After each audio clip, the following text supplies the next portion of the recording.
Thank you. All right. Welcome back to another episode of The Ascension of Terramin Gru. We are joined back by Team A, which I would like Lune to recap previous session, if you will. The moment I step away to get a drink, you motherfucker. You, I do. I All right, apologize. nope, nope, we're in. I'm already back. Screw you. I heard you from across the kitchen. I was like, oh fuck. Okay. Last session. Very importantly, I got bullied, but we, after the session before that, going back to do some stuff on a previous floor for a couple sessions, we're ready to basically go forward, back up to floor 4 where we hadn't been yet. Uh, After going up, we found a pathway the other party went down and went, no, we're not boring, and went the other way. Because that would have been lame. Um, we had a discussion with a nice little penguin man who asked us questions about how he felt about the tower and fairness and et cetera, et cetera. Always the DM was trying to figure out if he'd balance things correctly, the usual. uh, and after our questions, and my brother oddly complaining a lot during those questions, um, we went proper to the fourth floor, which was a challenge of duels. Uh, we saw a large dragon that was really scary. Apparently, this floor was originally on like floor 40 something, so that was fun. And he realized he should not kill us with a giant dragon. That would not be a fair test. So we fought a bunch of CR2s instead. Uh, it was 1v2, one player versus two CR2s, which did not go well for me, as you can imagine, as a rogue. Um, it went better for our resident swordsman.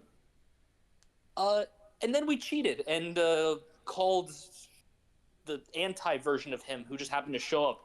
And we're like, yeah, we like what you're doing. And he started a fight.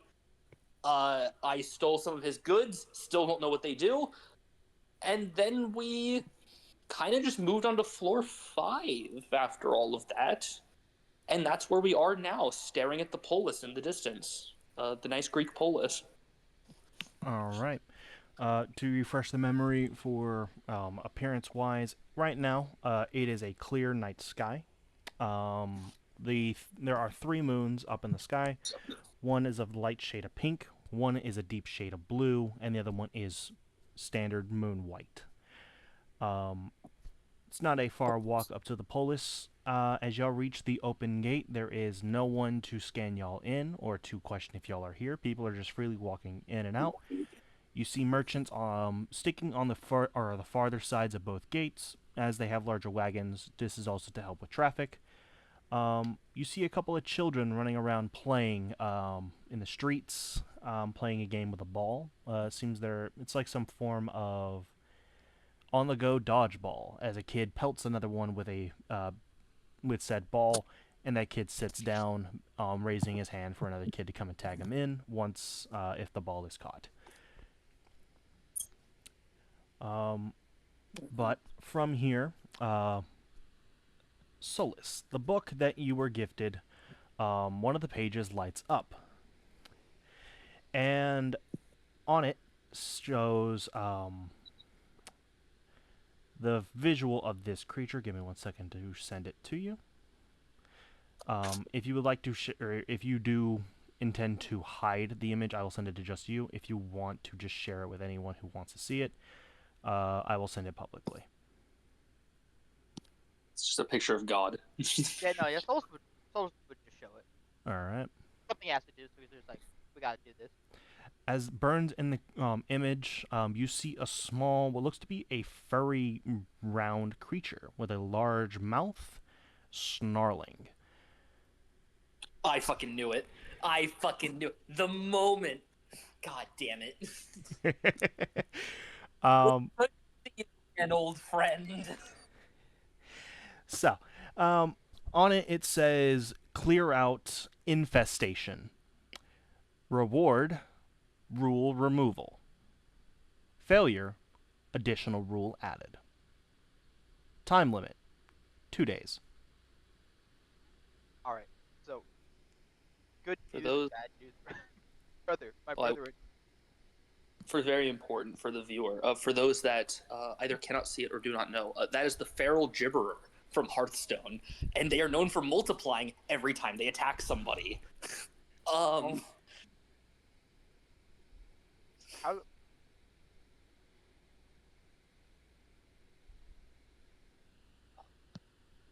But yeah, does it show where the infestation is? No, the image does not display. It seems to be more like a wanted poster.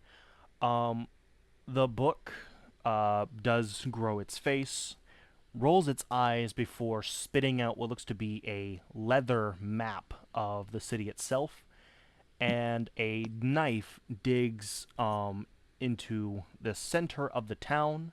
What looks to be over in the, or sorry, not in the center of the town, center of the upper class district. So where's the map? Where's my visual DM? I don't think you prepared a map. Every day that you draw breath is a mercy I bestow upon you. Because fuck you. So But Alright, well, like, Solus will, like, show, like, the map to, like, Riva and Luna, and, like, I need to clear out an infestation in the upper district. can I roll for what these creatures are? roll knowledge, nature, or bestiary. That'd be crazy if I had that, because I don't think that's a thing. No, I doubt it. Tulsa. It's worth a shot. It's not bad. Don't think it's good enough. 15. 15. You are familiar with the name of this creature. To avoid copyright, because I do not want to die. It is crazed or it's called a crazed gremlin. Other than the fact that they are quite a annoyance once they are found, and removing them is twice as hard. There are a number of things that they are attracted to, and that one of which tends to be magic. Specific rare breeds reproduce faster when hit or introduced to magic.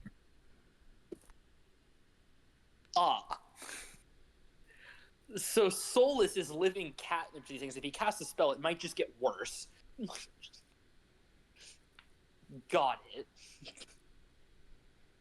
Surely this isn't one of those ones, right?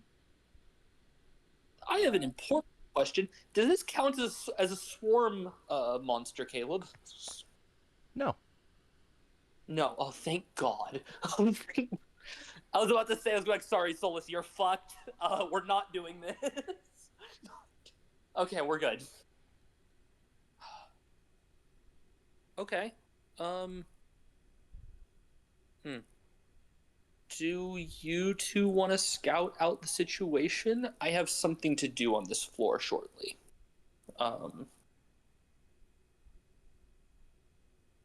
Also, I have to kill the delivery we were asked to do.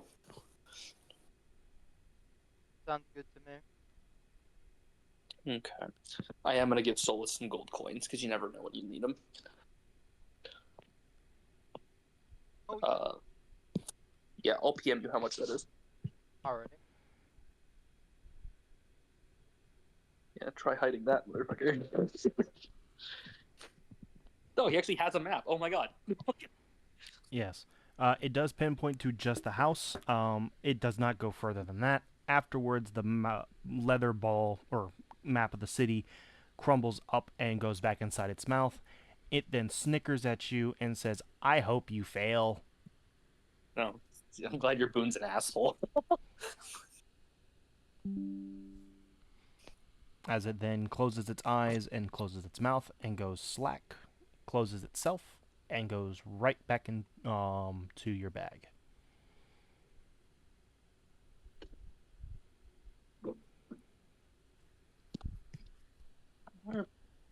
Good luck, you two. I will state it's also shifting your things uncomfortably. You feel a couple of your items poking your side from your or protruding out of your bag and poking into you. Damn. All right, as y'all, I guess, decide to split off.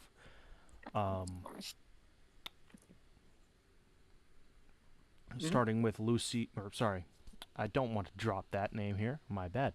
Riov and Solus. Where would y'all like?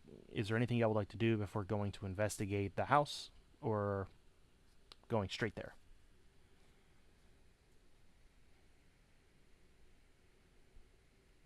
I'm gonna defer to Solus, but my natural instinct is to go straight there. Yeah. Solus is like-minded. Get it done and over with, and then we can faff about and do dumb shit elsewhere. Yep. All right. I am receiving a call, so we're going to take a quick pause. I do apologize now. Okay. So, y'all are going to go straight into it, making your way over, see what y'all can figure out on the way, or just there? Yeah. All right.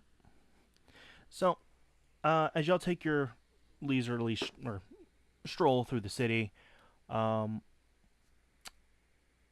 it's pretty standard city. You got kids playing around, open marketplace, people yelling about trying to sell things. From what y'all can see, basic. It looks to be just standard stock goods, nothing really kind of standing out.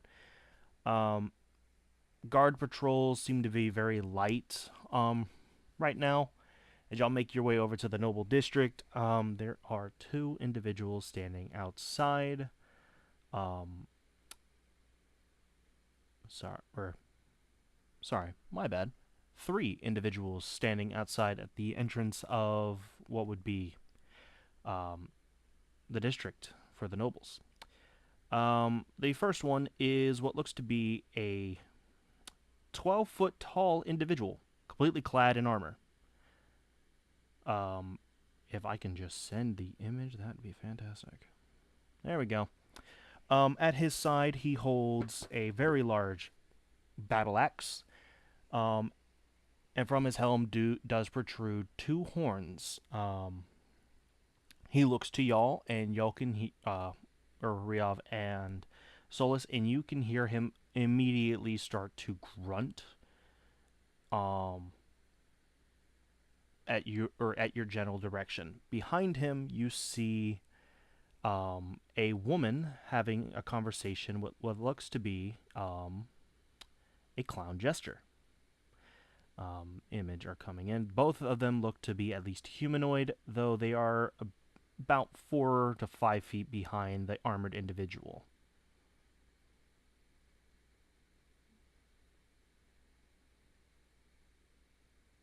Did I say rip? No, you just said gesture. Oh, my bad. As y'all approach, the woman looks over to you and gives a courtly bow before the jester does the same. And the armored individual begins to speak. What's your purpose here?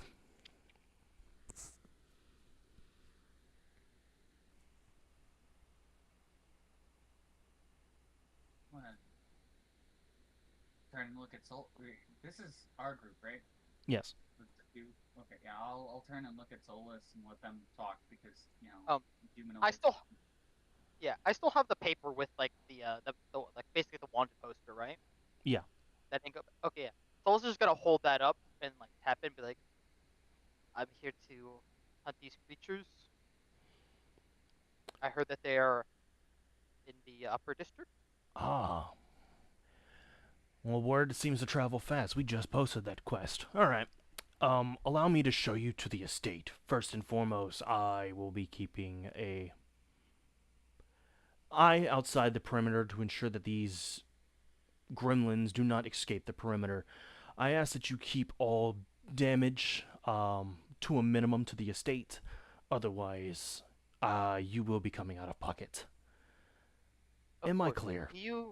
Absolutely, sir. Do you know what type of creature they are? Do you know if they're more reactive to magic or not? Because I am a spellcaster myself.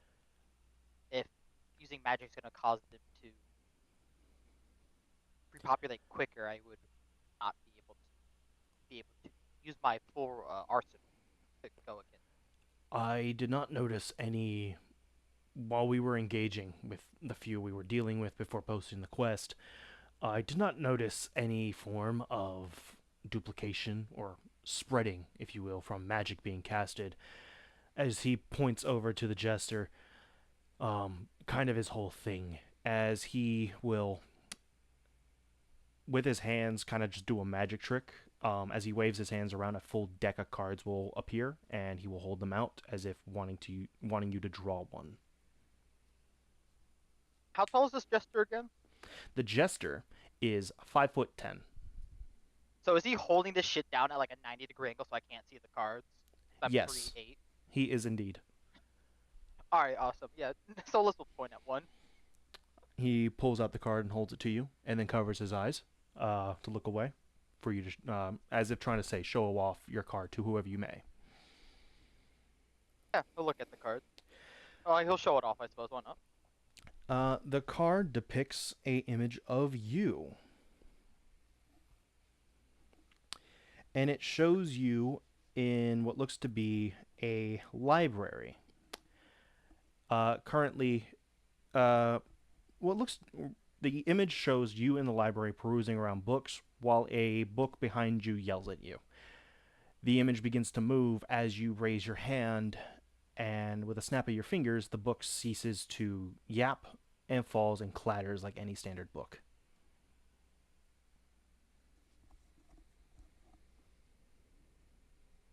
Huh. Neat.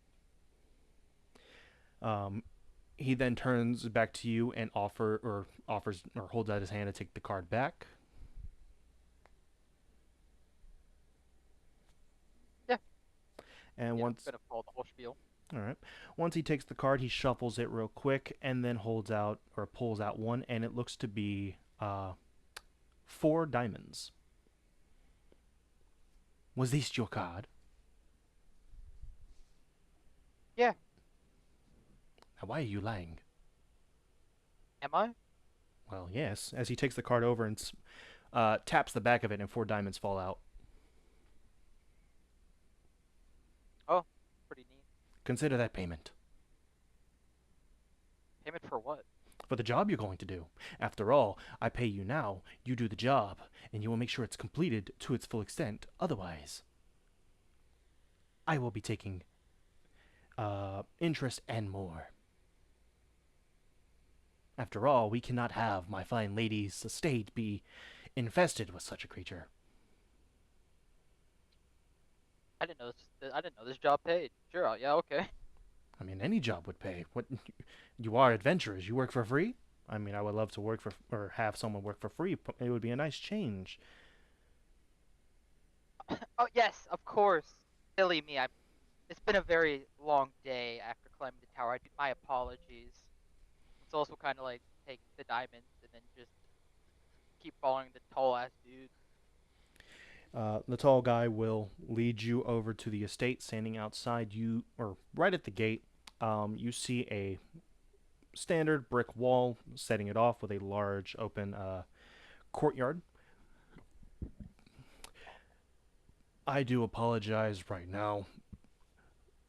My lady has interesting furnishing and design choices for her estate, so I apologize if the terrain is not to your preferred or preference. Sorry. Common is not my first language. He's gonna laugh and be like, "I'm sure what she's into is not as strange as what I have seen before." And he's gonna enter. We're just gonna do some light scouting anyway, so it's fine. All right. Much until our third party member gets here. Okay. As you go to walk in, we're going to take a quick jump over to Lune. Sorry. Yeah. Yeah. Walking, as you wander around, heading over to following simple signs that lead you to a fence. Outside the shop marked by the symbol, you see a gnome.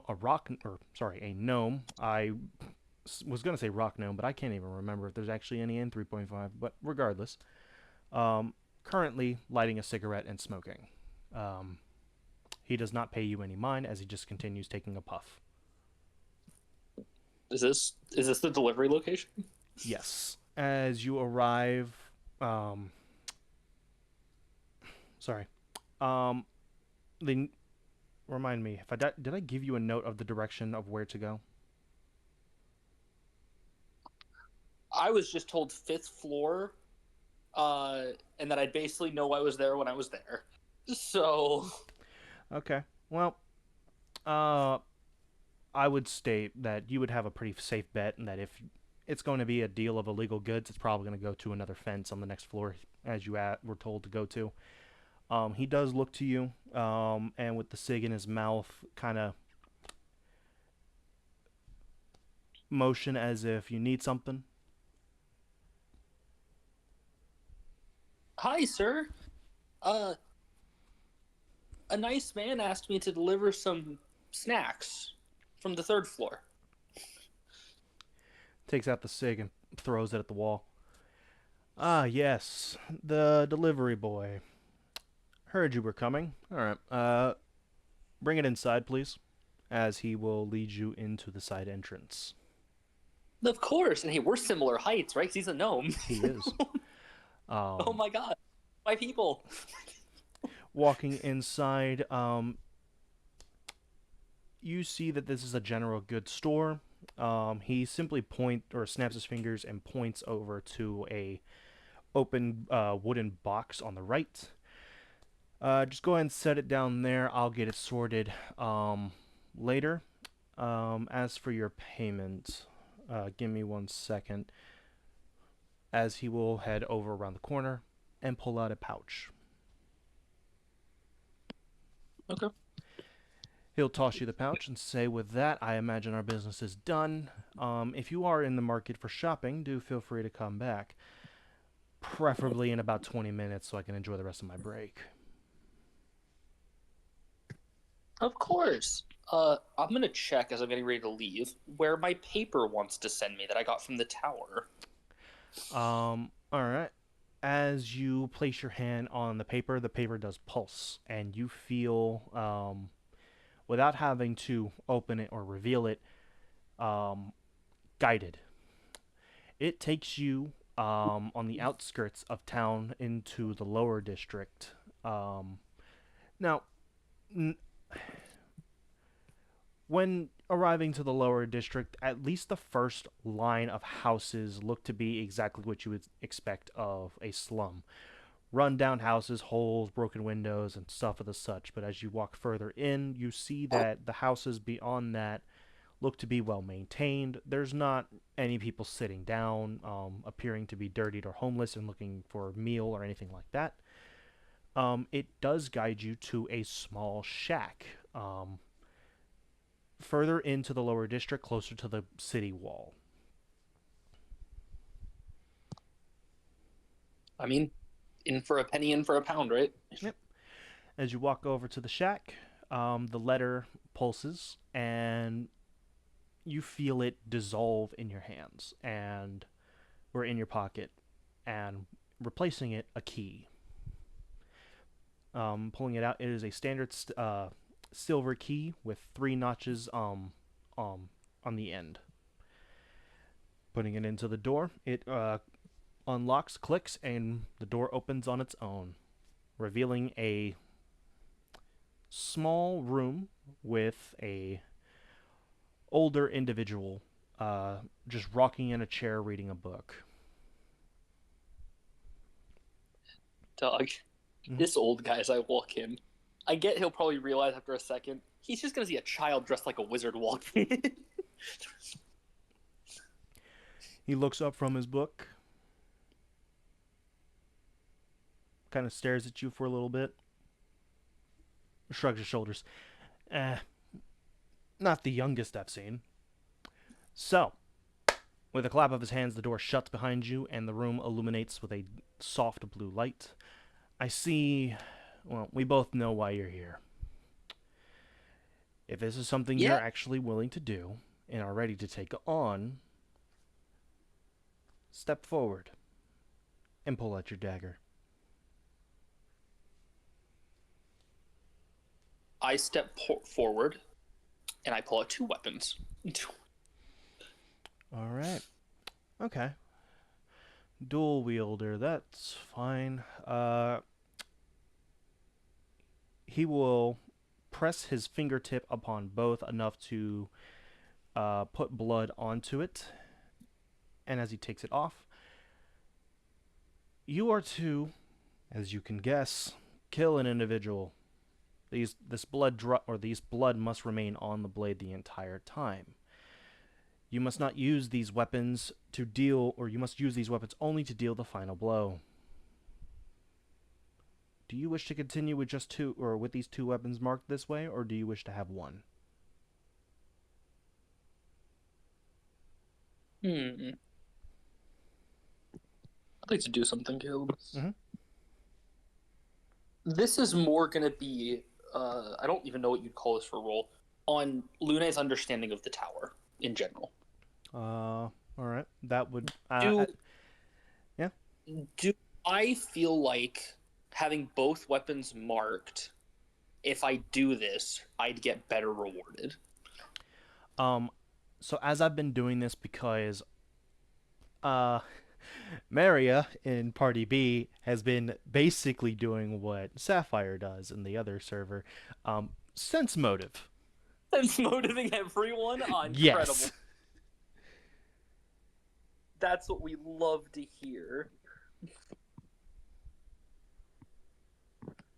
Not the greatest sense motive, not bad at it either. 14. 14. So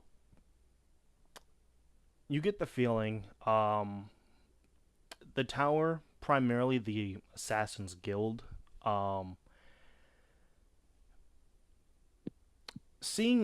it's more just trying to set up like, hey, you are going to do, or you can make this as hard as you want. Just know that there is rules to it, of course, that will be explained later. If you wish to have 2 weapons marked, you might earn a bit more rep, considering, as far as it can be seen, you have no other weapons. I mean, I do. It's just I'm only holding those 2. But with these 2 weapons and having them marked as well, for this kill, yeah, you might earn a bit more respect with the guild. You might not. Really just depends on how you make this kill go. Yeah, I'll pick my dagger as the marked weapon. All right. That seems more proper.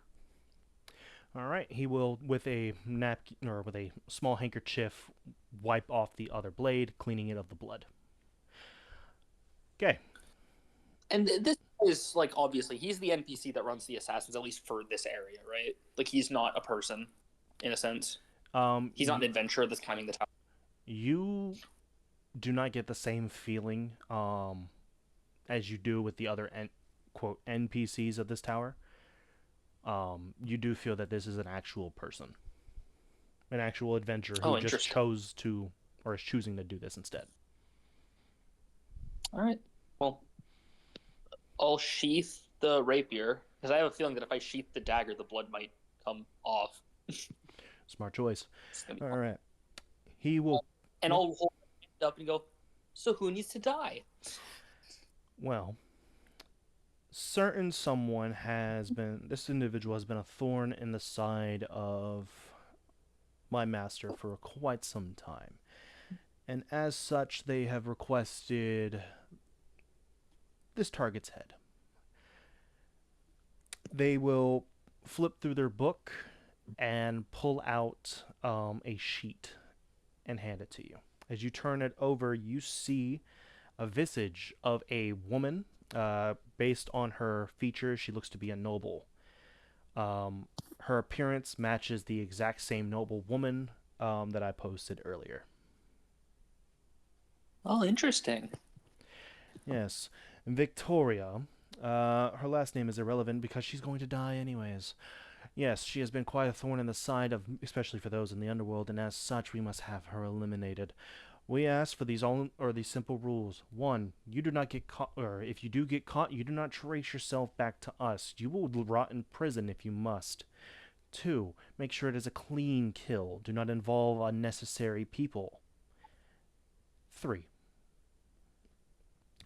if you can, to prove upon her death, we ask that you take a memento from her. Usually, we request it be a part of her body, a recognizable Interesting. part, that is. But you can to make it to be whatever you wish. We just ask that it be remarkable.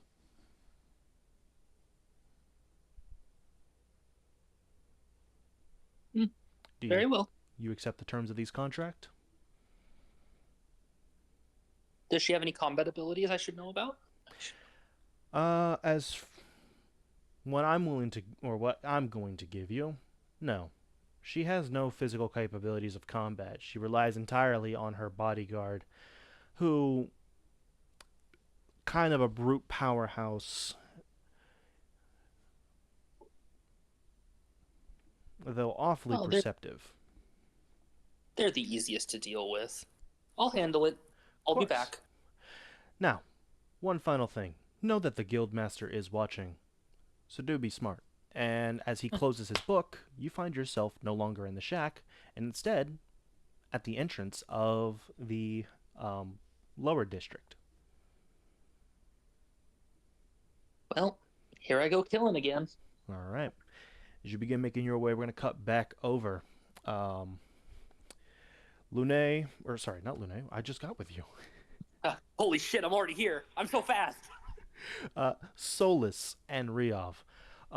Outside, you do not see, or at least patrolling the perimeter, free roll, you do not see anything fitting the description of the monster outside, though you can hear a lot of crashing and growling from within. How playing profession arsonist, how easy would this house be able to be burned down? Go ahead and roll. Gotta shove that in whenever I can. That's going to be a 17 plus 4. Okay. Or 21. So the size of this house, it would make it very difficult. The materials are not not really flammable. It looks like the house is made primarily out of a mixture of stone, concrete, and marble. My weakness. But it is possible if you would, as an arsonist with this role, possible to smoke them out or burn them. And the best way to do so would be blocking off all forms of exits and doing so. But it's also a safe bet, probably not the best to do in a noble district. You've seen and witnessed actual results of that going not swimmingly. I'm just keeping my options up. Keeping my options open. Never know. Yeah, of course, of course. But as you are going around, Riov, is there anything you would like to look out for while searching the house?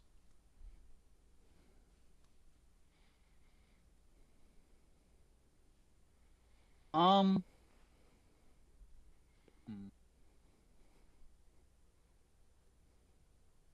Not a, I'm not 100% certain. I don't have a lot for doing that, honestly. Like, finding out things isn't really my strong suit. Sorry, ladies and gentlemen.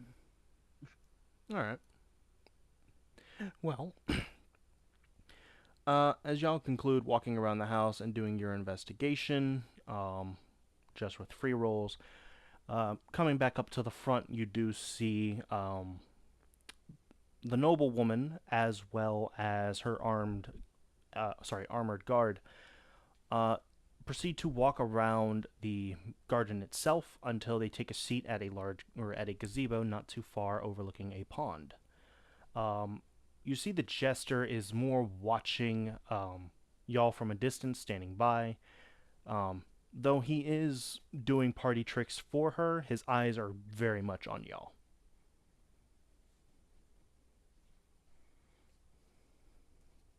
Well, I'm not gonna do anything wrong, so that doesn't bother me at all.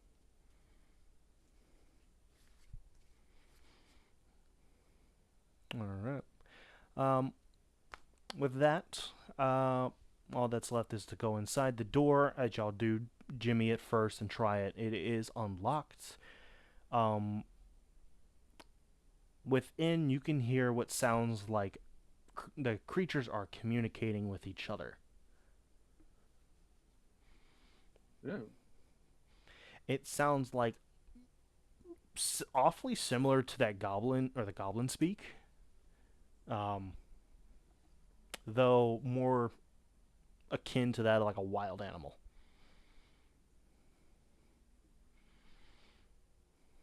Okay. All right. I'll pull out my scimitar and go into the blood in the water stance and start hunting these little bastards down. All right. You draw your sword, take your stance, and walk in. And immediately as you do, you see three creatures in the front entrance of the in the first room, which is going to be the dead center one that is right above .com.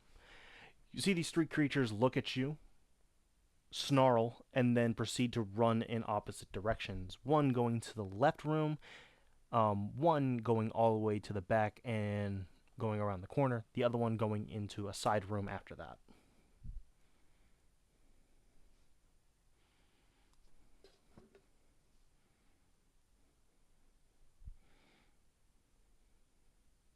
I kind of like sigh audibly and close my eyes as I realize I'm gonna have to chase these fucking things.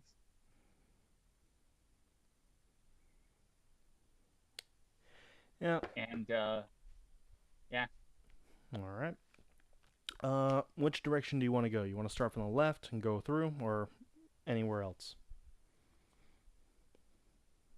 Um, let's start with the. Yeah, I like the idea of clearing things to the left and then working your way through kind of approach. All right. Unless Solus has a different plan.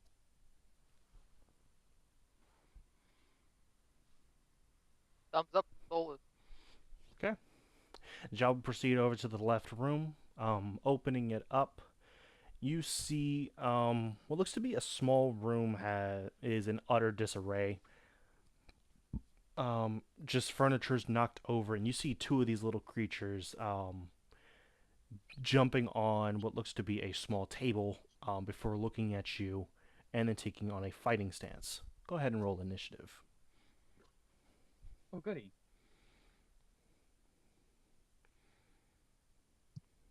What does a fighting stance look like on a puffball? So their legs spread as wide as they can, and their mouth just kind of unhinges as they gurgle. Oh, right, chat, sorry.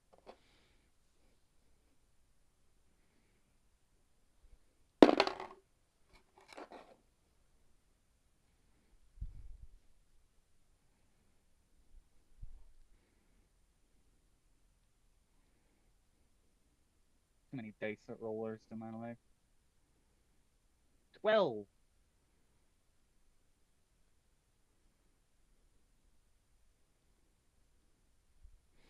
All right. Starting up, Solus, you were going to act first. Both of y'all are inside the room. The creatures are 10 feet away. All right. Then, awesome. Oh, give me 1 second. Mm-hmm.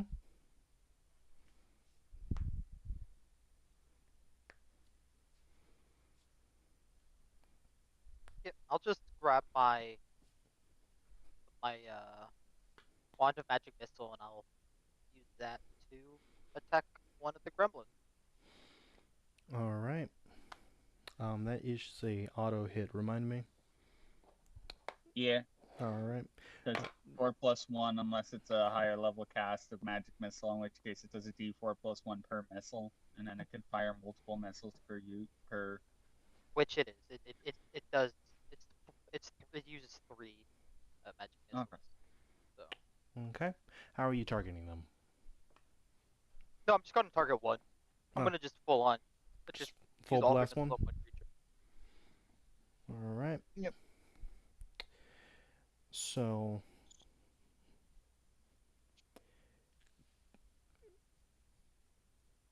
you are an arcane caster or a caster, so you're able to get or use this magic item without having to use magic device, correct? It just needs to have the spell on in their spell book or on their spell list. Otherwise they have to use, even if they are an arcane caster, they would have to use magic device for it. But or if they bought it from a shop, usually the wand would have an activation or key phrase that lets them bypass some of the item requirements. All right. Do you I have? have magic missile on my spell list, so yeah. Oh, all right. The spell goes off. Go ahead and roll damage. 5 plus 10, and that's going to be 13 damage total. As the 3 missiles go colliding right into the creature, it's shot 3 times before falling off dead on the floor. You see it wither away into dust. The other one goes, "Oh God, no!" The only one able to understand that is Solus, unless you do speak feline. No. All right. Solus, is there anything else you want to do on your turn? No, sir, I can't do anything else. Well, I guess I will block the door. All right. Standing in the doorway with yourself. It's going to be the Gibbler. Or, sorry, Gremlin. My bad.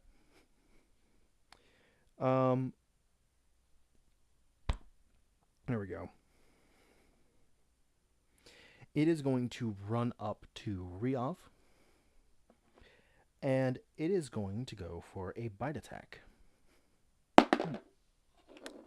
That is a 23 to hit. That hits by a lot. All right.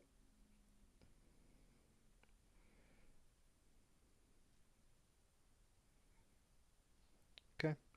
You will take 8 points of damage. It is piercing. Okay. And as it bites you, you see kind of splitting out of its back, reminiscent of like the Makwi from the Gremlins movie, where they just kind of spill out of it. Another creature comes out, roar or snarls at you, and preps to fight.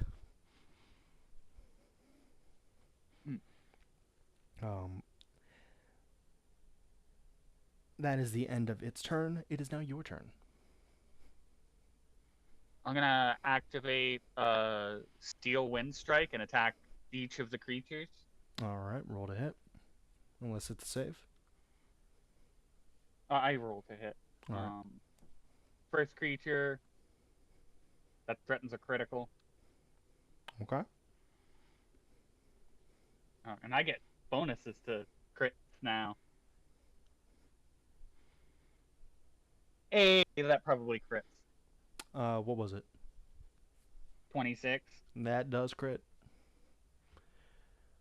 And then second attack, that is also threatening a crit. Okay. 13 probably doesn't confirm. That does confirm. It does? Yes. Oh, neat. All right. So I have to roll these damages separate, but d6 plus 1 times 2 on the first one is... First one takes 6.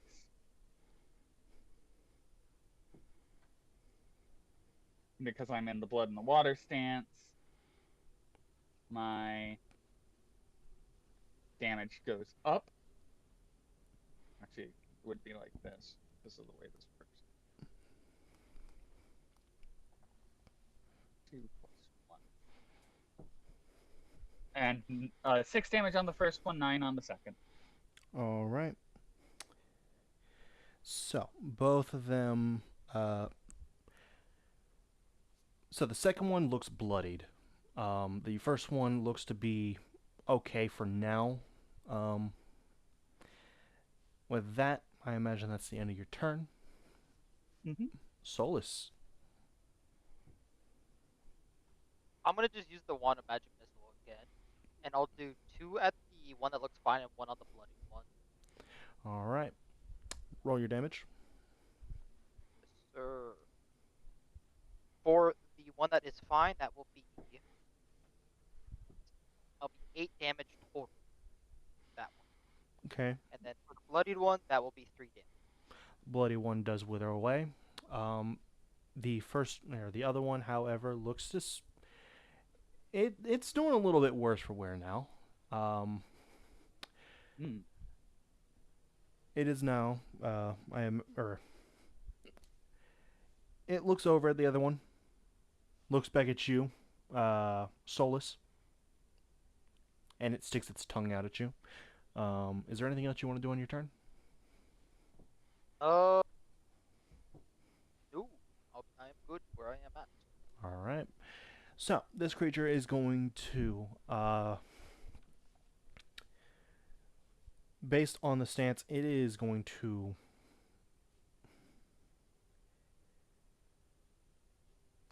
take another bite at Yuriov. Alright. That is a 24 to hit. That hits. Okay. You will take 12 points of damage, Jesus Christ. and another one will split out of it.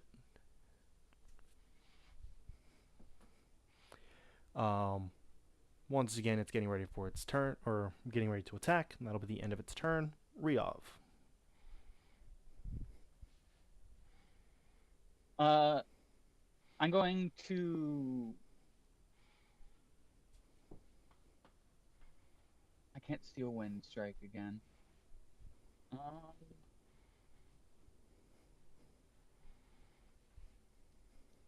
And a mountain hammer. Oh, I've been forgetting to do that. Mm-hmm. Before I take the damage from that one attack, I'm gonna do something Okay. and activate an effect. Because I can do this once per round, so. Okay. I reduced the damage that I just took by 4. All right. Managed to grit your teeth a bit. It did not, or sorry. You're managing to at least take or receive a little bit less pain. It still does hurt, but not as much as it did before. I know. Alright, and this is the mountain hammer strike on the creature that threatens a crit. Okay. Pumps it to this. That confirms, and that's very bad for this creature. All right. So this would be like this.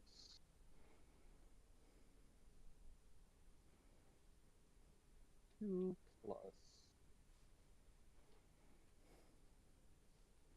I crit twice. Okay. Bip. It takes 28 damage. And this is the one that was fine. Yeah. All right. It is going to perish and die as you basically split open the motherfucker. Yeah. The other one that was just born looks over Plus at the 4 to attack and damage now. he looks over at the one you just killed as he kind of sits there for a bit, flattened before withering away, and snarls and growls at you. Solus, you pick it up as, "Oh my god! What is wrong with you?" But with that, that'll be the end of your turn, I presume. With so, it'll be Solus. Mhm. There's only one left. Yes. Unless you want to make a search or a spot check or listen.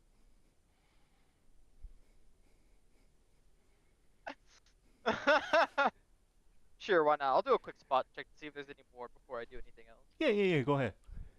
It's gonna be an 18. 18. You look forward, look around the room. You don't see anything, and then you hear some movement behind you, and you turn around. You see at least 20.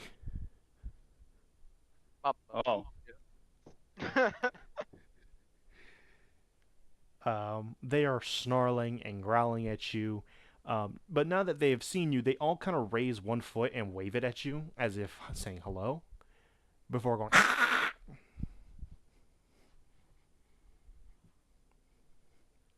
Alright. Solus knows what to do. All right. He's going to. No, I can't do that. That's the action. Ponders the Molotov cocktail. I was gonna tie all of the Molotov cocktails onto my body. I mean, that is a decision. Become undamaged. No, I'm gonna. So there's still one more in the room. I'm gonna magic missile that one. The one more in the room. All right. Yep.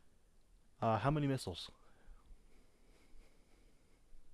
How bloody does it look? Does it look injured at all? It was not hit. Okay, then I'm just gonna do all 3 of them. All right. Roll your damage.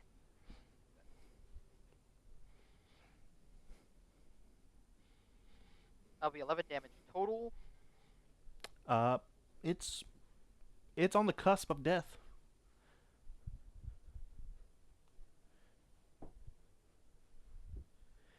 That one has a lot of HP. Yeah. With that being the end of your turn, it is going to be the Crazed Gremlin's turn. And, alright. Based on the size, or the amount of them, so starting off, Ryav.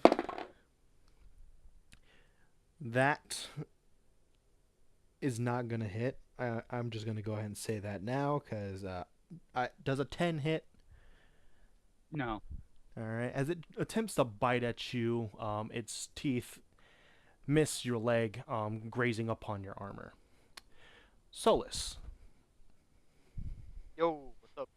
Three of them are going to try to attack you from the doorway. So, okay. So that's a 14. That's a natural 1. And the other one was a natural 20. It only hits me because it's a natural 20. My AC is 21. Nice. So the second two, bite and miss. The first one does bite at you, and you will be taking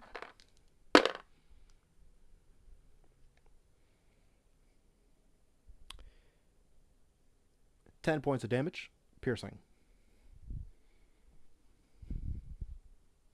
And as it bites down on your leg, another one splits out of its back, causing the others to spread around to try and fit it.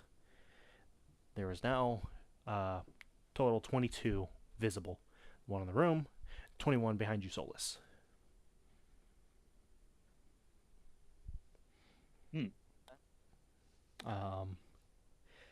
With that, that'll be the end of their turn because they cannot, or the rest cannot attack you due to them or their range.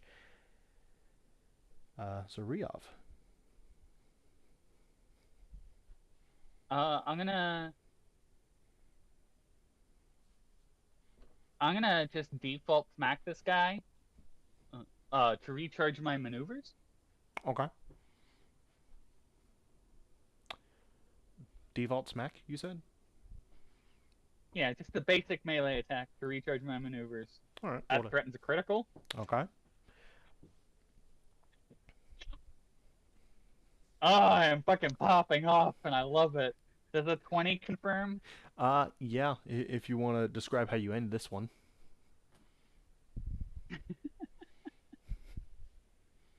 It's just a very simple flourish. As it misses, I just catch it with the backswing in the back, like basically up its butt.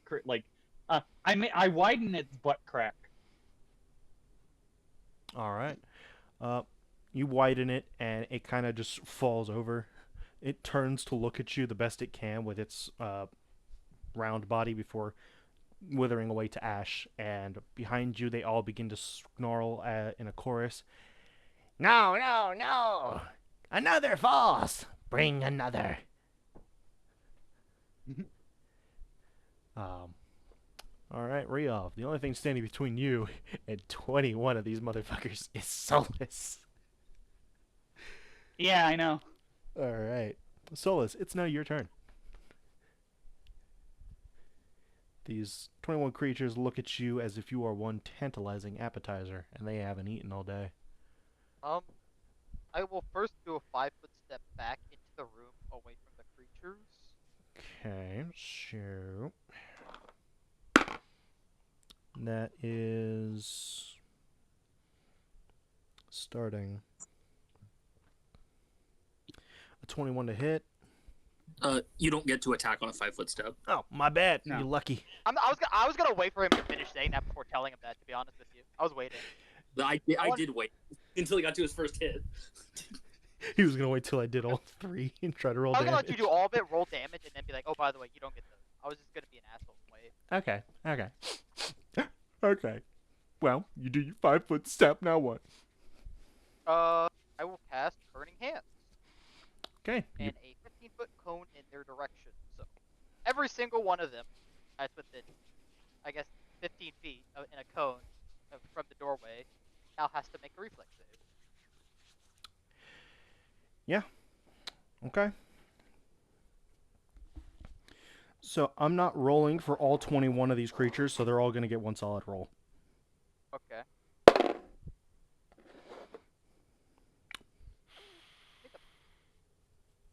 Does a 7 make it? No, that does not make sense. Ooh. All right. As you produce your hands, spread your fingers wide, fire exhumes out in a cone, burning them. Roll your damage.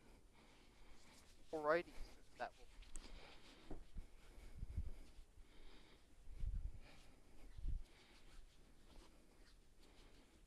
That'll be 11 damage total, sir. All right. Of the 21, you see 19 of them are very bloodied based on the amount of burns they have. They do not look standing well. The remaining 2 look to be doing a bit better, but not much.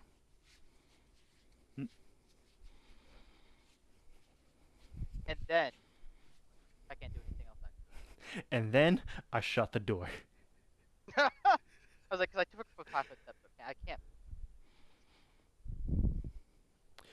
All right. I will just stand there, looking like a buffoon. All right. As you stand there, ending your turn, they are going to. Well, actually, they're not going to do that. They are going to. The first 3 are going to attempt to attack you. So that's not going to hit because that's an 11. That's not going to hit because that's a 14. That'll hit, though, because that is a 23. Yeah, it does hit. All right. Oh man, I'm sorry, I'm not there to tank all of this. You'll take 8 points of piercing damage as another one spawns behind it. It looks completely fine. The remaining ones, however, are going to look to each other and then look back at you. And that'll be the end of their turn. I'm gonna be honest with you, Rio. If you stand in Sol's way, he's still going to cast Burning Hands again. So if you're confident in your reflex saves, go crazy. Yeah. I can, however, move adjacent to you to not get hit by the burning hands and still hit 2 of them. I'm pretty sure. Yeah. Ooh, So. that's perfect. All right. Or I could use sudden leap and jump on top of the door above where you would cast burning hands and attack downward at them, which would be fun. Hey, use the Fighter bullshit. No? Yeah. All right. Yeah, actually, let me check sudden leap real fast. Make sure I can do this.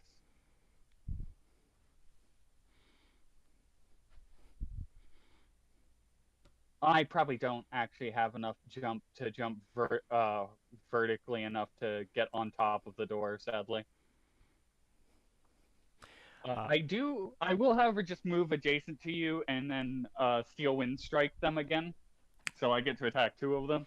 All right. And I have fucking stupid bonuses right now because of blood in the water. Yeah. So here's hoping. Take your stance. Go for a wide strike. Yeah. So 12.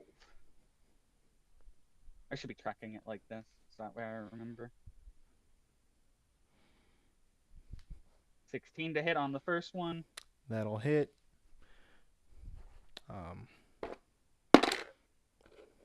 Does a 17 hit? It takes. Why would it hit me?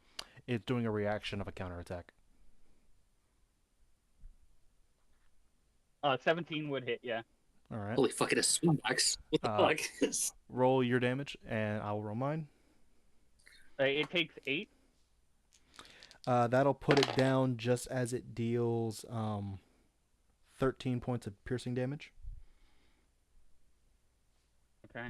And as it withers away, another one takes its place. None of the others I move reduce forward. 6. Okay. On the second one.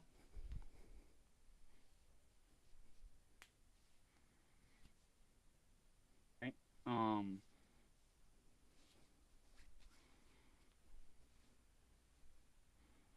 7 plus 5.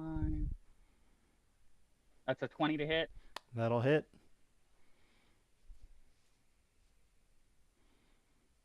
This one cannot do the counterattack. 11 damage. That one goes down. Withers away. Another one steps forward. Or would step forward on its turn.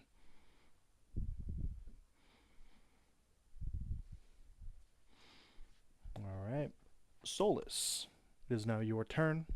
2 look to be untouched. The rest look to be pretty badly burned. Oh, I'm just going to burn. I guess I'll burn the hands again. Okay.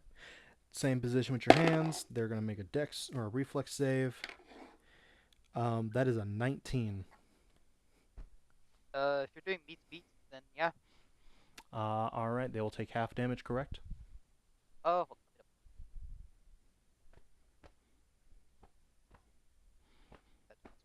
Yep, it'll be half. Alright. Roll. Alrighty.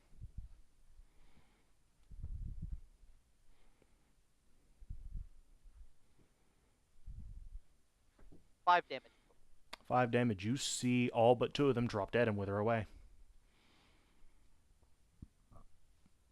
Yay. The last 2 look pretty well off right now, though they also look to be a bit bigger than the rest. With that being the You got end of, this. You got this on. You got this. Go get him, Tiger.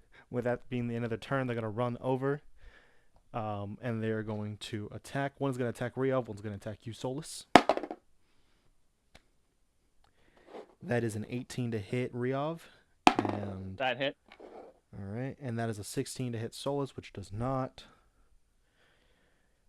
because for some reason this wizard has a lot of AC.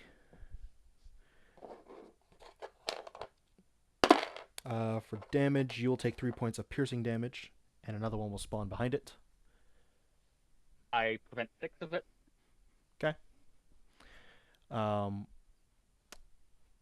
That'll be the end of their turn. Riov, it is now yours. I'm gonna target. Are all 3 of them big, or is it just the one that, or is it just the 2 that are big? 2 look to be bigger than the third one that just spawned. Okay, I'm gonna hit. I'm gonna mountain hammer the one that bit me. All right.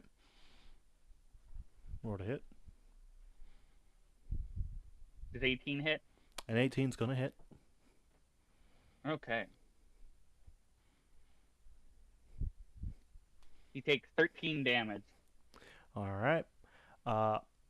As he withers away, 2 remain.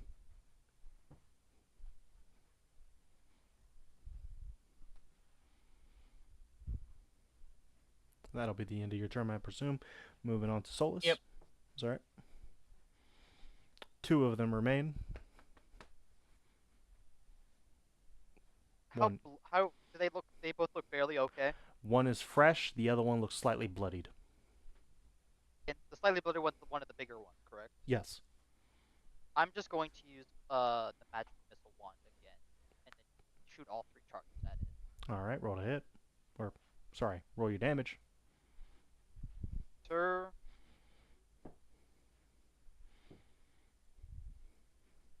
11 damage, sir. That one blows away. The last one looks at y'all. As at the end of your turn, Solus, Sir. it is going to disengage and run away.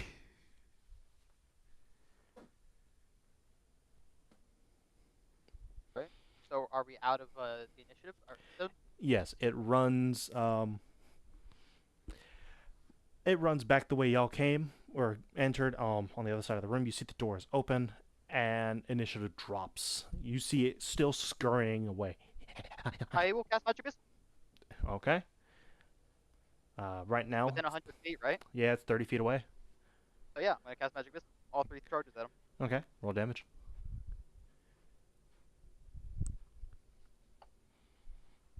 9 damage, sir. It is still alive as it starts running away, dragging its other leg. Can I? Is it within charge distance? Because I'm gonna charge it. It is 30 feet away. Yeah, I'm gonna charge him. All right. And I'll steely strike him. So Okay. I have a lot to hit.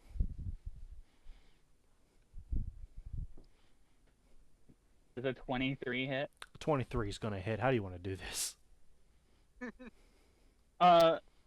So I've always described Blood in the Water as a low stance. So I skitter across the ground, basically using my right hand as like a gallop. My legs are all of my legs are propelling me forward, and as just before I strike, I do like a half leap, like the jumping spider leap, and slam my leg down onto his back to force him to face plant, and then my scimitar just cleaves him dead in half. As you go in to slice him in half, and he does split. As he begins to wither away, his mouth gurgles. Solus, if you would like to try and listen in, try and guess or understand what it's saying, give me a listen. Otherwise, it will fade away. I mean, I guess he will in half interest. All right. That will be pretty bad. I'm not built for this. That's gonna be a 12. You'll never find our progenitor. Alright, cool. Sweet. Yeah, there's more in this house. Yeah, I'm gonna do like a frenzied skitter around and start hunting them down, because I'm in shark bloodthirst mode. I'm getting so many bonuses right now to fuck people up. I'm going to quickly drink a potion of cure life. All right. Oh, that's a good idea. I'm kind of hurt. Huh? I'm just kind of hurt, so I need a potion before we fight again. Yeah. As you, I will use the potion on myself as well. all right. As y'all drink it down, and Let's fucking go. I got 7. all right. As y'all begin making your way, I will say, you do see footprints running all over the place. Some of it even running on the walls. Most of them seem to lead deeper into the manor. All right. While this is happening, a couple minutes ago, Lune, Yeah. you walk over to the entrance of the Noble District, and you see there is literally no one stopping you from walking on in. You even see a couple peasants Oh, as well cool. walk in. Though they get like about 5 feet in before they kind of just turn back around and quickly walk out. Oh, nice. They're not allowed. Well, Um, you know what? Any rules? So all right. As you step in, you feel, uh, in a sense, something is watching you. Very. I was told that the master would watch. I'm stealthing off to find my target though, because it's nighttime, right? Yes. So as long as someone doesn't beat my hide, because it's dark out, I can hide in plain sight at all times. Yep.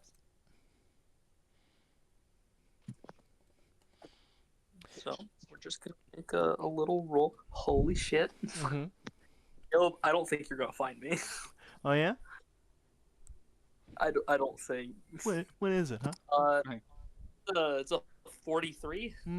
43, 43. I see. If Okay. it makes you feel that is a nat 20. Okay. All All right. As you begin walking in, you do it at a casual pace, one that you've practiced for a long time. And the few people that are taking these nightly walks, you see a couple, like a young couple, a couple other nobles, walking out of a couple houses. It seems that there's a bit of a couple parties going on. No one really pays any mind to you, as if you're not even there. Some even bump into you, but like look back, see nothing, and then go back their way. must have been the wind. Yes. You arrive to the estate matching your target's name, Victoria. And here, standing at the entranceway, you feel the intent or the notice or like the visual that someone is watching you, that feeling, turn into, in a sense, you are already being noticed. Any movements you make are being seen. Hey man, I'm just an innocent child here looking for my brother, and by that I mean I'm gonna go find my target. All right. As you walk in, you see grand, like topiaries ranging from a large cat, looks to be like an actual like a tabby cat. Outside of it, you see a noble, a Dutch hound dog, a couple other animals. Off in the distance, over at a gazebo overlooking a pond, you do see the woman or your target sitting, and next to her looks to be, from even this distance, you can tell this man is tall. All right, are you ready for peak assassination skill? Are you ready? Yeah. So I'm gonna, out of sight, I'm gonna put my things down, my backpack, my bag of holding, all that, right? Mhm. I'm gonna turn into a cat. You set your things down in a bush, and Yep. meow. Yep. Cat. And I pick up a pouch that was in my bag with my mouth, and I'm gonna start sauntering over to these people. As you do, the first one to see you walk up is the armored man, who kind of picks up his axe and sets it in a way that will stop you from moving forward. Meow. How far away am I from the target? From her, 15 feet. Oh, that's close enough. So I inhale what's in the bag, Okay. and when I open my mouth and say meow, I need a reflex save. All right. You gave me this. You should have regrets. Yep. All right. Let's see. So the armored guy got a 17. That's a fail. All right. She got a 10. That's a fail. So I had to look up this creature because you told me this does amethyst dragon damage. Uh-oh. So Amethyst Dragon Breath lets you pick. It just caught me off guard. I looked it up today. If it's non-lethal or not. So this is non-lethal. Okay. Still gonna hurt, but it's non-lethal.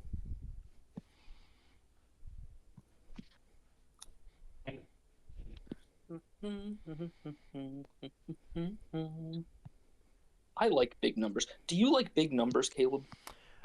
I'm fond of it. 53. 53. I believe it's. Oh, this is force damage. Oh yeah, fuck you, Caleb. Yeah, this is force damage. Okay. As you. This cat, the laser. shoots. I have a question. Uh-huh. So I assume 53 is more than her max HP. Oh, by a long shot. Does it? So after exceeding her maximum HP, does it exceed it again 2 more times? Yeah, just about. She's dead. So, Because non-lethal converts to lethal at a 2-for-1 after you fall unconscious from it. as you meow and release this smoke, the armored guy falls down immediately. Behind, you see the jester-looking fella looking dead at you, mid-card trick. As he closes his hands, the cards disappear. Before the smoke hits him, he's gone. As you see the woman, the noble, get hit with it, and is sent out of the chair, and falls onto the floor 10 feet back. Her body is right on the edge of the pond. She does not move. Yeah. The subdual conversion to death is only in 3E, not 3.5. They did have to shift rules. Yeah. Trust me, I religiously checked the subdual before I decided to do this. Okay. All right. Wait, what happened? She is horribly unconscious, probably for fucking days, but it's not going to last that long. A noble woman and an armored man proceeded to take about 53 points of force damage. That's what you They're missed. not You gave a cat a one-time use breath weapon. I used the one-time use breath weapon. Yes. They are currently, from what you can see, unconscious. The jester, however, does not reappear.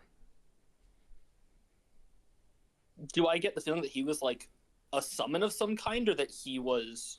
Well, yeah, I guess that's the best way to put it. Roll sense motive. I could sense motive, but I think I have knowledge arcana. I do have knowledge arcana. Then roll that. I'll take that. I did put ranks in this because I thought it made sense. It's not a great roll though. So that's a 7 on the die with a +8. That's a 15.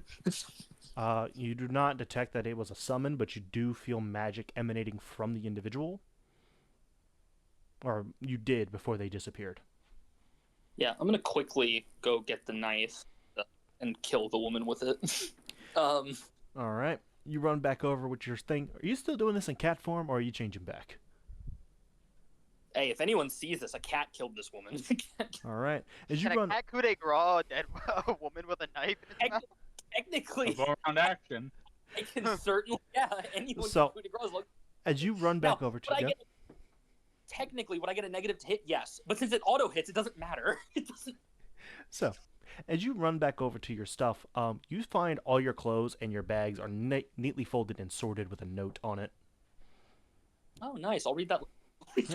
You grab your knife and run back over, and you see the woman kind of twitch. Where are you driving this knife? She's laying on her stomach.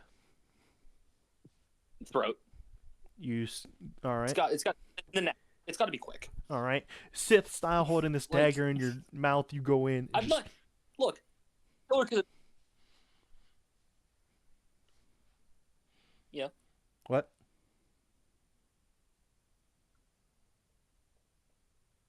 I said I'm gonna kill her because I'm evil, but I'm not a sadist. I'm not gonna torture the woman. Okay, cool. I'm just making sure. You did cut out a little bit God. on my end. But yeah, you hold in the dagger in your Nice. mouth like Sif. You stab into her neck, driving it deep. You hear her groan and gurgle before she goes limp. Pulling the dagger out, I assume.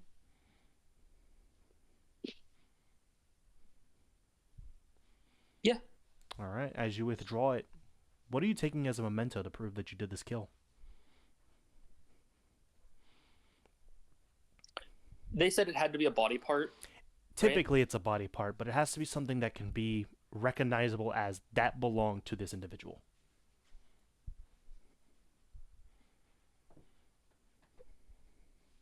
Well, You do see jewelry. looking at the image, there's only 2 recognizable things, Yep. and I'm not a freak, so I'm not. I think the recognizable thing, those things on her head, The those- flowers. those seem recognizable. All right. Yeah, the little flowers with the metal bits under them. That seems a fashion choice of this person. All right. As you take it, a bit of it, or if you want, you can douse it in blood just to prove it if you want, or just keep it. It's clean itself. It's up to you. I'll douse it in blood, but I'm also gonna douse something else in blood. Yeah. That guard with the really big axe. Mm-hmm. I'm gonna douse his blade in blood, and I'm gonna cut her head off. Okay. I didn't do this. I will need.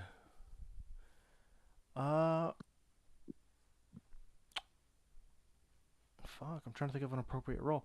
Got survival. I've got forgery to make it look like he did it. Give me a forgery as you are trying to forge a crime scene. Forge. Sure thing.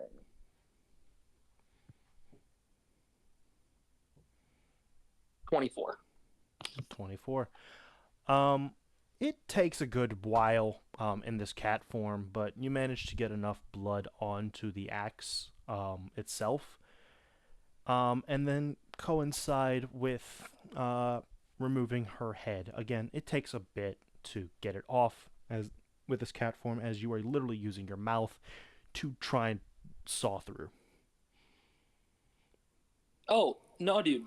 These cats have terrifying claws for damage, for what we are. Oh, my bad. I wasn't It's like familiar a with your game. plus, it's like a D3 plus dex. Fucking All right, with your claws, So- you tear into it. yeah. I just need the head removed. If it looks brutalized, it's just gonna look like he did it with like a dull axe or something. And that's fine. Yep. And then after all that, I go transform back, get my clothes back on, and I'm off to find my party. Like nothing ever happened. And then I'll read the note. Pulling or getting dressed, making sure yourself is cleaned as well. Opening up the note, you find a playing card inside. The card is of the Jester. Or the Joker, sorry. Holy.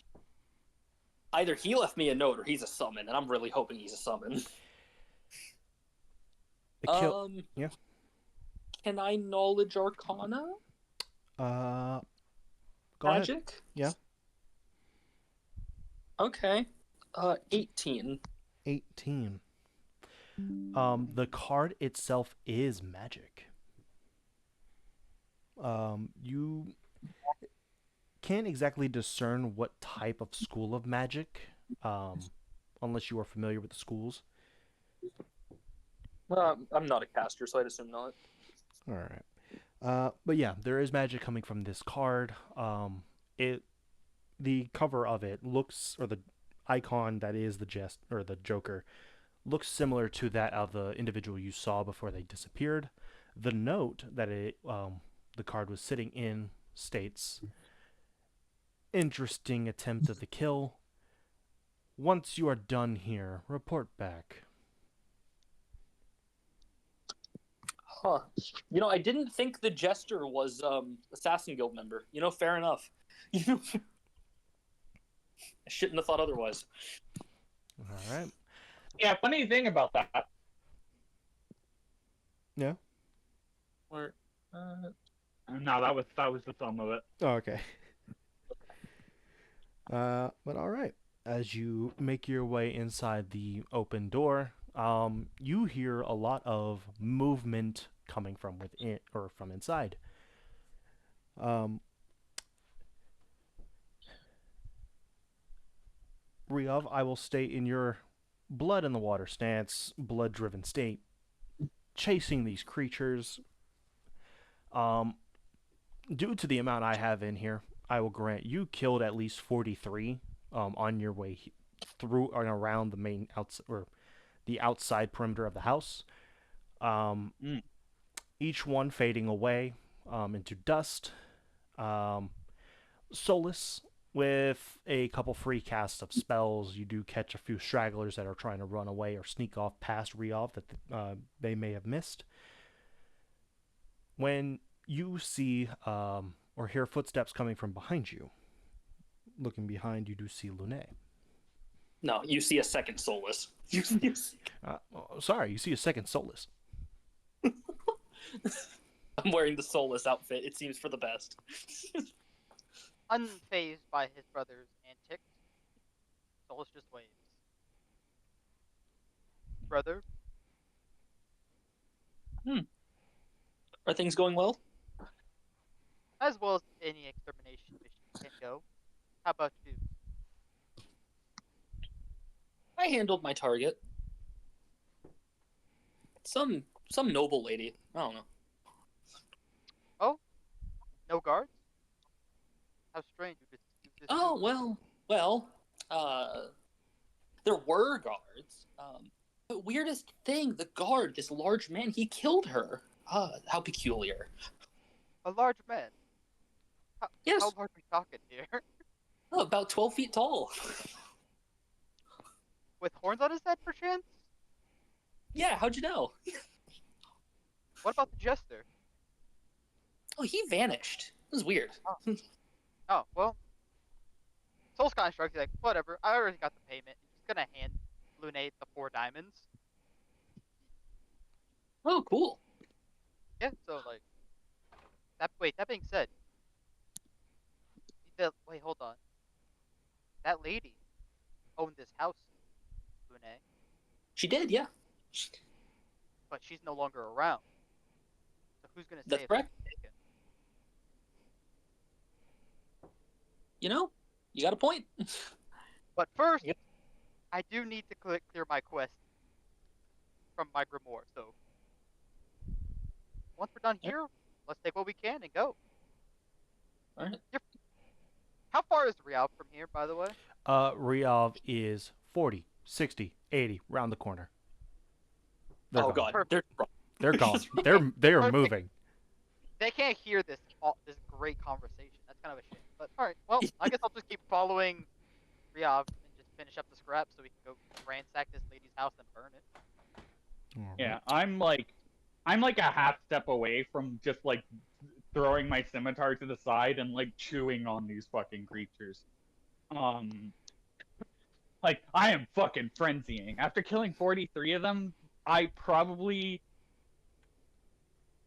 oh god, I'm probably rocking around. If we were to track the bonuses from that, I'd be rocking around with a 15, an additional 15 to hit. But we're probably not tracking the bonuses. I'm content with just keeping my +5 for now. Okay. So, I am rampaging. I am like fucking ready. Yeah, it's like, oh, murder. maybe she's evil after all. I like to call it good adjacent.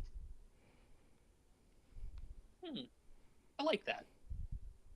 Just having a stroll, look for enemies that might show up. Yeah, I'm going like fucking full Goblin Slayer on these guys, I guess.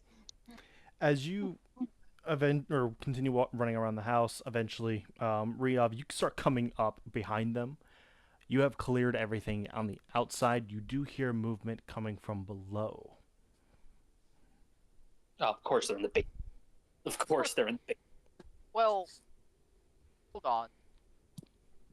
We could block off all the exits to the basement and smoke them out.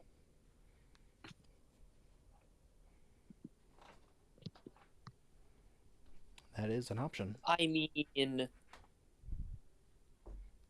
know what, brother? I have a plan. I'm making horrible chittering noises as if I can barely understand what you're saying. I'm gonna show you an awesome magic trick you'll love if you help me loot the house real quick. Oh, you don't have to tell me twice. What?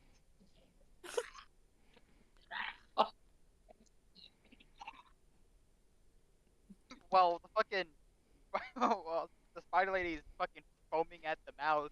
No, yeah, she'll clear out the upper floors and everything that's left. We'll loot, and I'll clear the basement. All right. Vague gestures. Riav, you're being told to go upstairs. Yeah, as soon as they say upper floor and I hear it, I'm like, I go up the wall, crawl across the ceiling, barely, don't even use the fucking stairs. Just like Dude. fucking messed out That- horror spiders. Like, That fucking it's the animation of the 2-sentence horror story of the mother's calling downstairs, and then the mother pulls him into her room and is like, I heard it too, and she like spider climbs up the fucking with the elongated neck. It's just that. It's just It is a fucking hor- terrifying display. I will state you are gaining a reputation. If any of these things get away, you will gain a reputation from these creatures. Well, they're not, because if any of them do, my quest isn't completed. This is a genocide. This isn't a clearing. We're genociding them. All right. Upstairs. Kill count 43, 56, 67, 94, Ah. 103. holy. Just real casual about it. Holy I mean- shit. I think it's the point of they're scattered instead of hoarded, so there's no point in doing all these rolls. Like Yeah. Rhea for one-shotting them anyway. Yeah, Yeah. it is. At this point, yeah, you're just going through slaughtering and what is best or visually designed as a bloody swirling dance. Make a mess. No, we ain't cleaning it. Yep.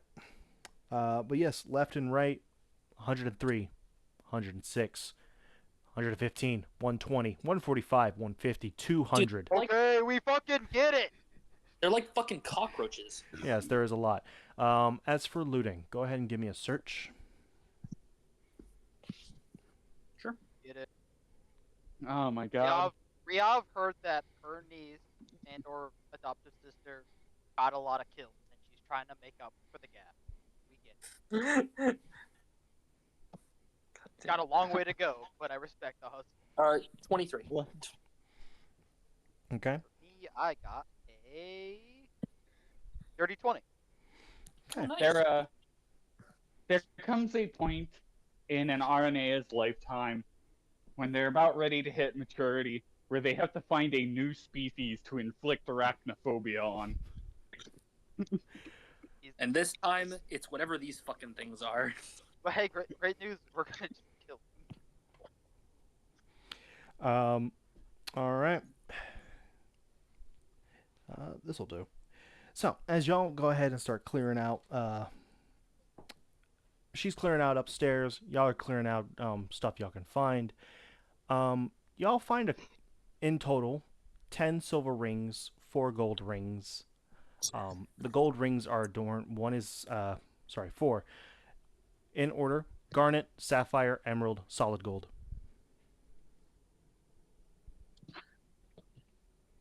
Yeah, I'm just gonna keep them as a set and gold rings with gems. I'm Besides, just gonna-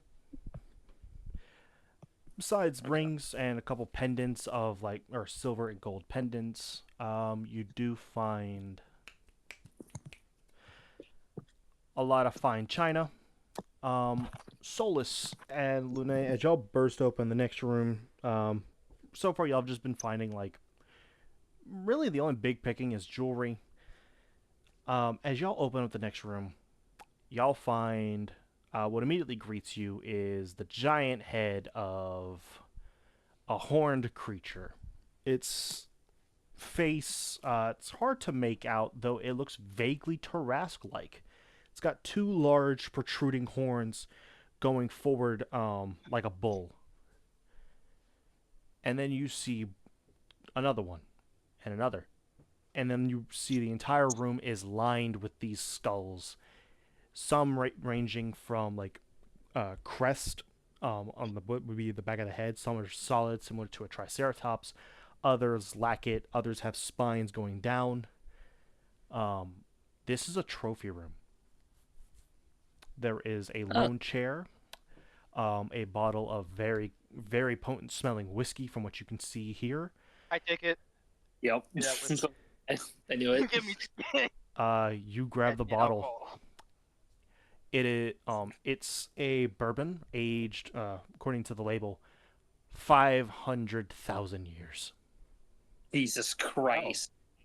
We're about to make a killing off this alcohol, or get shit faced off this alcohol. Yes. Probably. The cap is currently open and I need y'all to make a fortitude save. Oh, it's strong. Can I? Oh God! Don't cast any fire spells down there. Can I say that if we were tracking my bonuses from the crits, that I would presently have enough damage to cut through fucking adamantine, ignoring its goddamn hardness? Oh shit. Well, not ignoring its hardness, just literally going through it through sheer damage weight, because my blood in the water stance does not have a cap on the bonus damage. Every time I crit, I get +1 to attack and +1 to damage. And I crit on a 15 to 20. 22 for the save. All right. Solus. I got a 22. Y'all, incredible. as y'all inadvertently Hey, Slender smell it, Twin. it burns your nose. If you had any, now, in effect, if you had like any nasal issues, immediately wide open, you could smell everything in here. It is strong. It is potent. You can smell. You I'll can cork smell that. Yeah, I'm gonna cork it, Will. I'm gonna cork it. You cork it. That scent is still strong, but not as potent. Yeah, I'm just gonna put E as old whiskey in my inventory. Yep, yes, old whiskey will work. But in here you will also find a crossbow, a light crossbow. Oh, I can use those.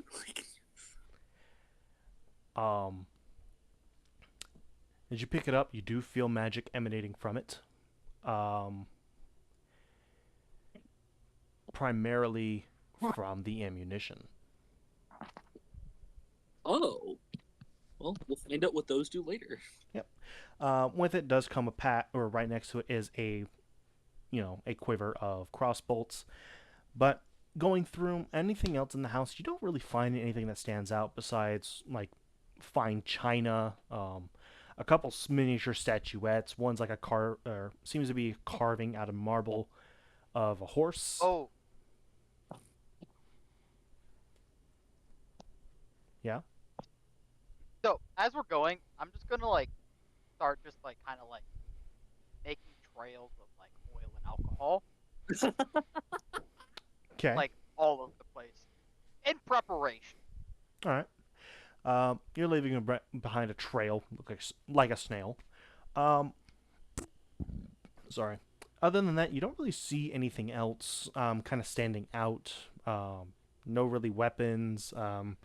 Jewelry is left. Just a lot of really fine silverware.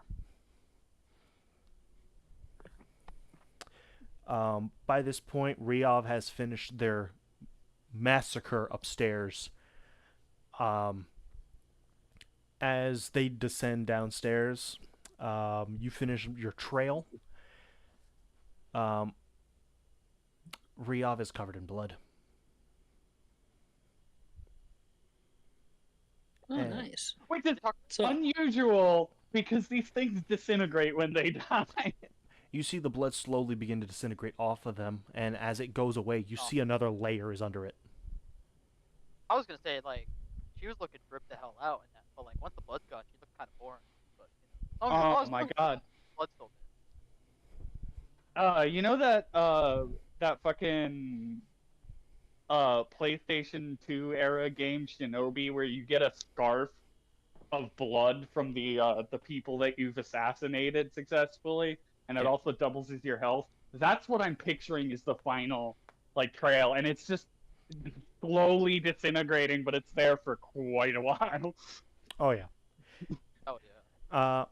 But y'all have finished the trail. What would y'all like to, or what are y'all planning to do besides set it on Well- fire? Clearly. Well, brother, you said you were going to clear the basement with a spell. Once Yes, of smell course. once I smell the alcohol, I skitter upstairs because spiders don't like the smell of alcohol. It's deeply discomforting Well, to us. Lune's gonna tell you if you're in the house when I do what I'm gonna do, you're going to die. Going to Huh. die. So I imagine Rialv hearing that you're gonna go outside. Yeah. I'm gonna just jitter around the fucking the perimeter of the mansion at like fucking Mach yes. All right. blood hunting the goddamn little gerbils if they try and escape unnoticed. You do not see any outside. Yeah, like after whatever happens, if there are any that try to escape. Yeah. 100%. Fair. All right. Lune, what are you doing? well, I'm gonna answer that with an image. Hold on. Yeah, so a good friend gave me an image of an item he gave me. I think it looked a little something like this. Hold on, it's loading from. That. Yes, brother.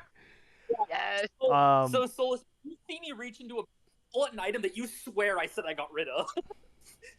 However, it is smaller, and the glow is weaker, because it's only a fragment of it. You know what? It still looks rad. We'll take it.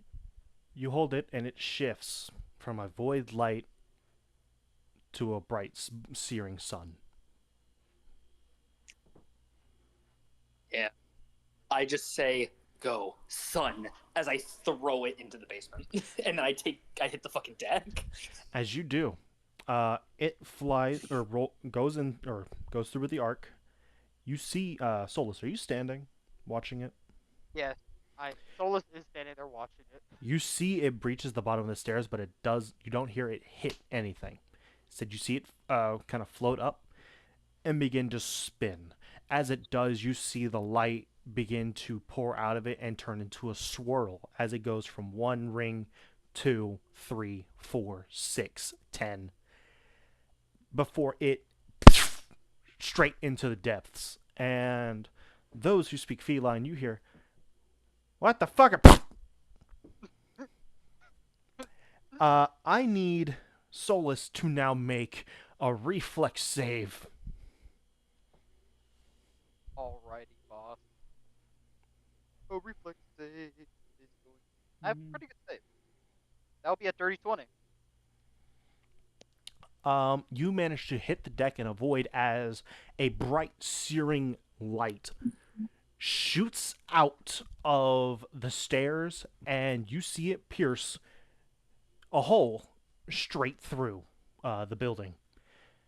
Looking through the hole, you see it pierces the clouds, and pierces past the sky.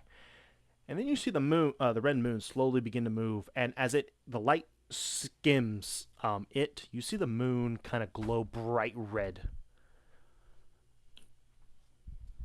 Awesome. That's so. The sun. That was not the only beam. You see 3 more protrude out from the ground through the walls.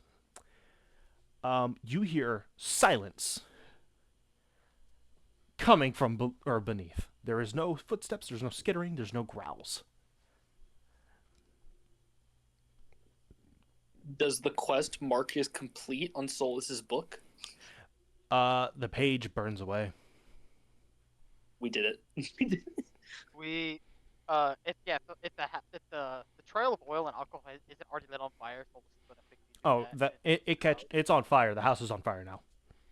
Perfect. All right. Oh, before I forget, now that I'm just a concerned person, yeah, I'm gonna go loot the woman's body for all of her jewelry.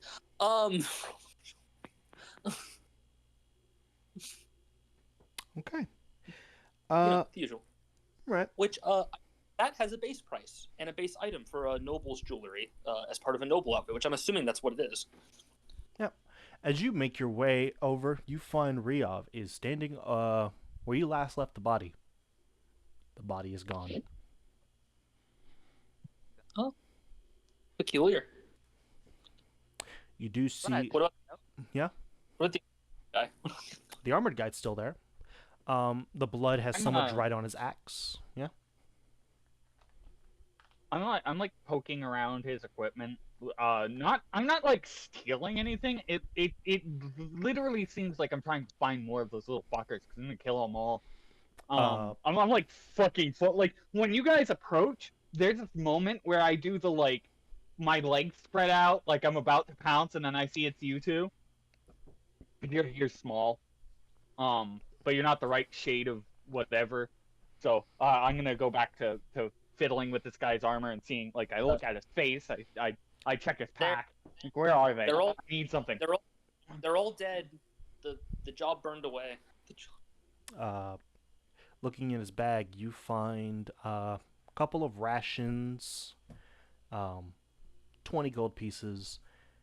As you check his face, you see the race of this individual is a Minotaur. I step out of my blood frenzy and get really sad. Like pure Minotaur. Pure Minotaur. Oh, so looks nothing like fucking your uncle. He's got a full on. Your uncle is human with horns. Okay, that's fair.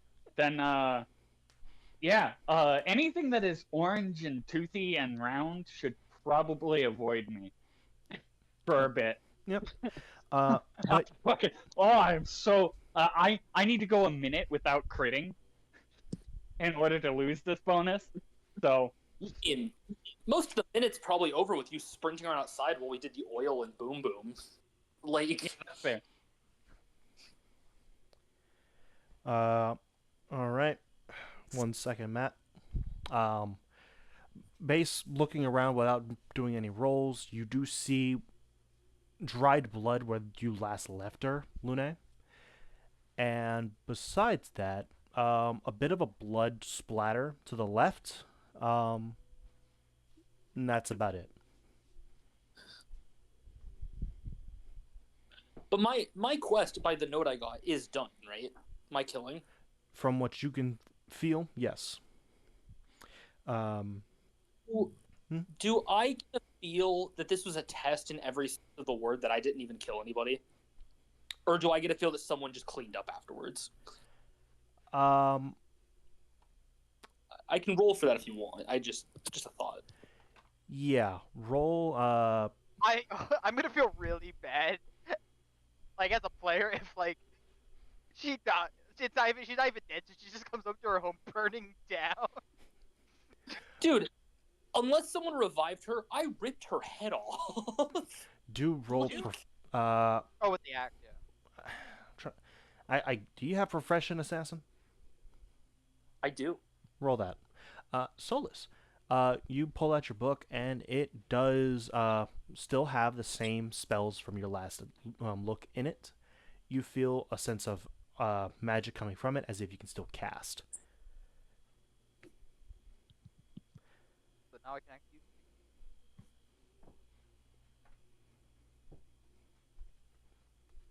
use Or 18. 18. So you do not feel as if this was a test. Beyond the fact of like, hey, this is just an observation test of your skills. See how you act within the thing. Based on what you see, you get the feeling it is a cleanup. Okay. Do I get the feeling I should kill the Minotaur man to get rid of all witnesses? I will leave that up to you. You I'm gonna go still, with you do still it feel like looks you're being watched. yeah. I'm gonna go with no. It looks like he did it because of the bloody axe and the blood thing and her gone. I will later on as we're going inform guards that there is a man with an axe covered in blood in the Noble District. All right. With that, I imagine y'all are going to begin making your way out. I mean, it's a bad optic to stay near the burning down house, Of course. I think. Yeah. As y'all make your way out of the Noble District, you see a couple people are beginning to, after you are a good distance away, start to gather around, kind of look at what's going on, seeing it as guards start rushing over to try and put out the fire. Yeah, Oh, one of the as because they you run, guys would be clear of that, you guys would be aware of this and know fully because you would have been watching me. I didn't take that Minotaur stuff. I literally put it back where I found it, without really thinking about it. That's cool. Don't worry, I took And- the gold, so don't worry. Okay, it's not that I don't want you to have it. It's that I wouldn't have taken Oh, No, yeah, I couldn't. from him. All of this stuff is too big to use. What the fuck am I gonna do with it? Giant axe, giant armor set, a few rations. Who cares? As y'all get a good distance away, you do hear, shortly after you let a guard know, the further y'all get away, you hear a very faint, get on your knees!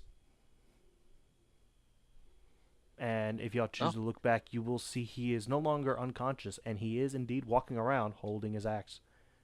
But he does drop his axe and get on his knees. Sucks to be that guy. Can, you know, can you get more on your knees? Like No, lower. I'm just imagining Lower. he's trying to explain. A cat showed up and spat lightning out of his mouth. Yeah. Uh-huh, Of course, okay, but sure, I heard that being before. I don't think he would have heard. I think it would have been like, oh, that's a new one, but cool. But no. Get No. get prone, get prone. He lays down. And you, off in the distance, you see like at least 4 or 5 guards dogpile on top of him trying to restrain him. Oh, nice. You hear one say, "Stop resisting!" Stop. just start. He's not. He's not They resisting. He's just completely lax. His axe is not even in his hand. You see one guy try to pick it up to move it away. He's struggling. Yeah. I'm not resisting. I'm not resisting. I'm just 18 feet tall. There we go. There we go. This is what they get for being tall. This is what they get. This is their crime. He's reaching. But as y'all begin making your way out of the Noble District, the sky goes from a deep shade of blue to slowly growing red as the moon continues to get brighter and brighter, and then followed by the other moons begin to glow brighter and brighter. I have supercharged the floor. My puppy. And Realize Party B's just gonna see that in the distance. Oh my god, yes. yep, as the moons will eventually begin to dim out and go back to their original color, you do feel a very strong pulse emanate from underneath you, from the tower itself. But with that, y'all are free to, I imagine y'all are going to go and try and secure lodging while Lune goes and handles their last thing, unless y'all all want to go as well. No, obviously Solus is not gonna go. You know, that's kind of a thing his brother has to do by himself. So he'll just find some It lodging is- for the three of them. It is I think Solus isn't dumb to put together what I'm going to do. It's better they don't know. All right. Like plausible deniability, all that, you know? So Lune, you begin making your way away or off into the distance. I do need well, actually this isn't a thing that is hidden. Y'all would see it. Sorry, give me 1 second to get the image up. Dude, I'm gonna concern every assassin that ever finds out I'm in their guild. They're just gonna see a child. Fucking kid who acts peppy. Nothing's wrong in the world. So as the moons begin to dim, you saw, and with the pulse of the tower, something shoot from the three moons and collide together. And as it does, you see that light begin to spread, almost as if it's maintaining or manifesting a form. As you see this creature floating above the city. Oh, that's rad, dude. Why are you... Oh, yo, you know what that looks like? A whole lot of bees. Actually, hey, what do you guys think? I'm sorry, man. It was bad. The fucking timing of that is impeccable. For the viewer, he posted a GIF of 22 Jump Street of one of the cops thrusting while holding a guy down. You can't just post that. You can't just post that when he's introducing a creature. I was hoping to get it in before he posted the image. It's just that woman and then just citizens Yeah. stop resisting. Yeah, there you go. Okay. There you go. Okay, past that. So what do we think of Party A's? That's like a lot of Party B's problem. What do we think? Oh my god. Unless she's gonna give me something cool, I'm gonna leave her the fuck alone. Uh, That is my problem. Towards me? Is she mad or anything? No, for the viewer, this is what looks to be a tall creature in a white gown that emanates underside of pink, purple, and blues with a black ring around her neck. The creature does not acknowledge anyone in the tower or on this floor. It does look over, and Lune, you do see it look at you. I wave. Her hands are kind of pressed or clasped together. She undoes them and takes one finger, points at you. You see it move to her lips before she kind of swirls in on herself and disappears. I'm gonna kill her today because she looks like a moon goddess, and that's my job. But with that going on as y'all continue, real quick, Luna, before we go with you, Solus and Riov, for lodging, what are y'all looking to go for? Something on the cheaper side, or are y'all willing No, to fuck that. throw? We just finished. We just completed two little quests. We're gonna get a nice lodge. All right. So you have That moon lady is very lucky that my bonuses had faded and she didn't look like a small orange cat horror monster thing. It also helps that she's like Oh, what 100 a- something feet in the air. What a specific bound of luck. I know.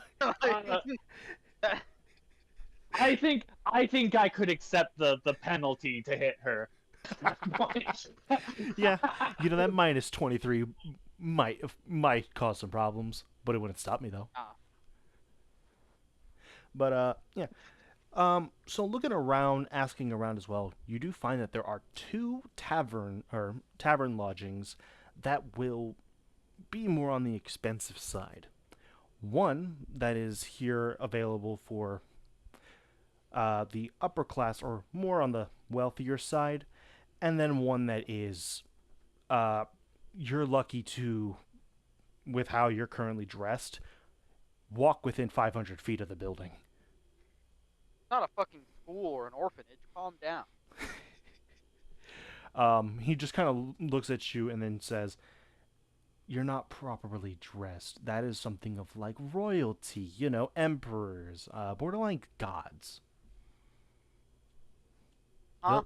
Were you talking to me? Actually, sort of look like I belong here because I have a ritzy fucking courtier's outfit. With that remark, he will just shoulder check you as he walks past you. What race is he? At least he looked to be humanoid. You didn't see any discerning features. Well, what's his skin? No. Skin tone is No, I on don't the care. lighter side. I'm gonna keep walking. Okay. So which one are you gonna want to go to? The one he advised you would not be able to get into, or the high class? I'm just gonna go to a normal tavern. Okay. To the high class tavern. Walking in. Uh, Immediate front desk. There is a older gentleman. Race looks to be that of a lion folk. Pulls out his book and pen. How many rooms? Meow meow meow meow meow meow meow meow. Yep. Yes, I see. Familiar. Hey, he can actually speak your fucking tongue. Oh my god. He does Yeah. respond. In feline, it'll be 2 rooms, one for the spider lady, and then another room with 2 beds. Ah, okay. And do you require any special lodging? Want a particular view? We do offer some with magical set view. Customize the view however you want, whether it be high top mountains to sunset, even underground geodes. If not, I can get you something standard. Does Riyadh need special lodgings? Wait. I just realized Ryov knows this language. Because Maria speaks the same fucking language. Oh, that's hilarious. She can't speak it, but she's heard it before. You do understand what they're saying, at least. Just 2 standard rooms will be fine. Okay. Meow meow meow meow meow. Meow, meow, meow, meow, meow, meow. Okay. Well, I will just simply require the payment. It's going to be 40 gold pieces for the 2 rooms. This includes dinner for the remainder of the night, though the kitchen will be closing in about an hour. After that, we do serve breakfast. We have a wide selection and variety of things that would fit all forms of palates for those from all walks of life. The room will be yours for the next 2 days if you wish to stay, though if you wish to leave earlier and check out, I can give you a refund for the overstay time. Yeah, Sol's just kind of nods. He's gonna hand the man 4 platinum pieces. He takes it, slides it away, and hands you 2 keys. Your rooms are going to be in the top or upstairs on the left. The first one will be at the first door on the right. The next one will be 2 doors down from there. Y'all have a wonderful night, and I hope y'all sleep well. And then Sol's just kind of give whichever room has a single bed that would fit for. It'll be the first one on the right. Yeah, so Sol's give that key to them. I'm just wait and have in the kind of like the lounge lobby area out. He'll just wait outside for his brother, because I guess he didn't actually say where he is. He'll just wait outside for his brother. All right. Riyab, are you gonna wait inside, or you want to go inside?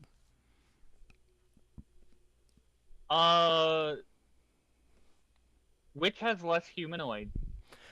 Taking a quick look in, you see the dining room is kind of lacking right now. There's not that many people in here. You see a couple halflings sitting at a table with gnomes, though they're pretty far away. The other side, you see some elves talking to some dwarves with an orc. But the majority of the people here look to be either lion folk, tabaxis. You do see one other Aranea. They are sitting by themselves. Oh, then I'm going over to them because. What? I tentatively poke my fucking spidery ass head in, look around, lock at least 3 of my 6 eyes with this person. They do look at you and kind of wave you over. Yeah. All right. Don't see often on many of like you. How are you doing? I'm doing well. I just inflicted arachnophobia on, my first species. I cracked my neck. Interesting. Yes. We had a mission to clear out an infestation, and I look at my hands. I got into it. Well, that is all I think that matters is that you had fun. Mhm. Are you a resident of the tower? Or are you uh I'm just a I am from outside the tower. Came in here, mm, well, hard to keep track of time. But I'm more just taking it easy now before I decide to traverse further. mm. uh do you know any others of our species? Um, yes, there's about 14 currently here on this floor. There's a store not too far from here that they like to frequent. Um, Uh, there was a band I saw a couple adventuring groups pass through here a while ago, maybe a couple weeks to a month. Um, I've saw one was a female, a couple others were male, and the last one was also a female. Um, though they left up to the next floor. Not sure if they passed the floor or not. mm, mm. Yeah. I actually was uh hoping to find my family. Well, I think about that for a second. I'm hoping to find my parents. I kind of know where most of my family is. Hmm. Well, I'm not sure for the reason why you would want to find your parents. I hope they're for good ones, or good reason. And if not, well, I think you should take a long look inside and see if that's actually something you want to deal with. Otherwise, Well, I'm not gonna hurt them. I just want to know why they left me in the in out there with and then I kind of look disgusted at the humanoids around that are creeping me out and making me uncomfortable. yeah, fair enough. Don't worry. I don't like them either. Most of them just uncomfortable to look at personally. Though he does point at the gnomes and halflings with one spider leg. Those fuckers in particular, though, best you steer away from them. They like to ask for a lot of personal shite. Yeah. I nod slowly. But The short ones usually do throw rocks. Yeah. yeah, well, I wish those I'm fuckers gonna threw rocks. No, they try and steal your fucking thread out of your arse. uh, I shudder. Uh, I'll point towards my companions. Those two have been all right so far, but I don't know how they handle not direct allies. So they seem to like to sell things. Eh, I mean, merchant folk ain't that bad, though, as long as they're not, of the dirtier kind. Oh,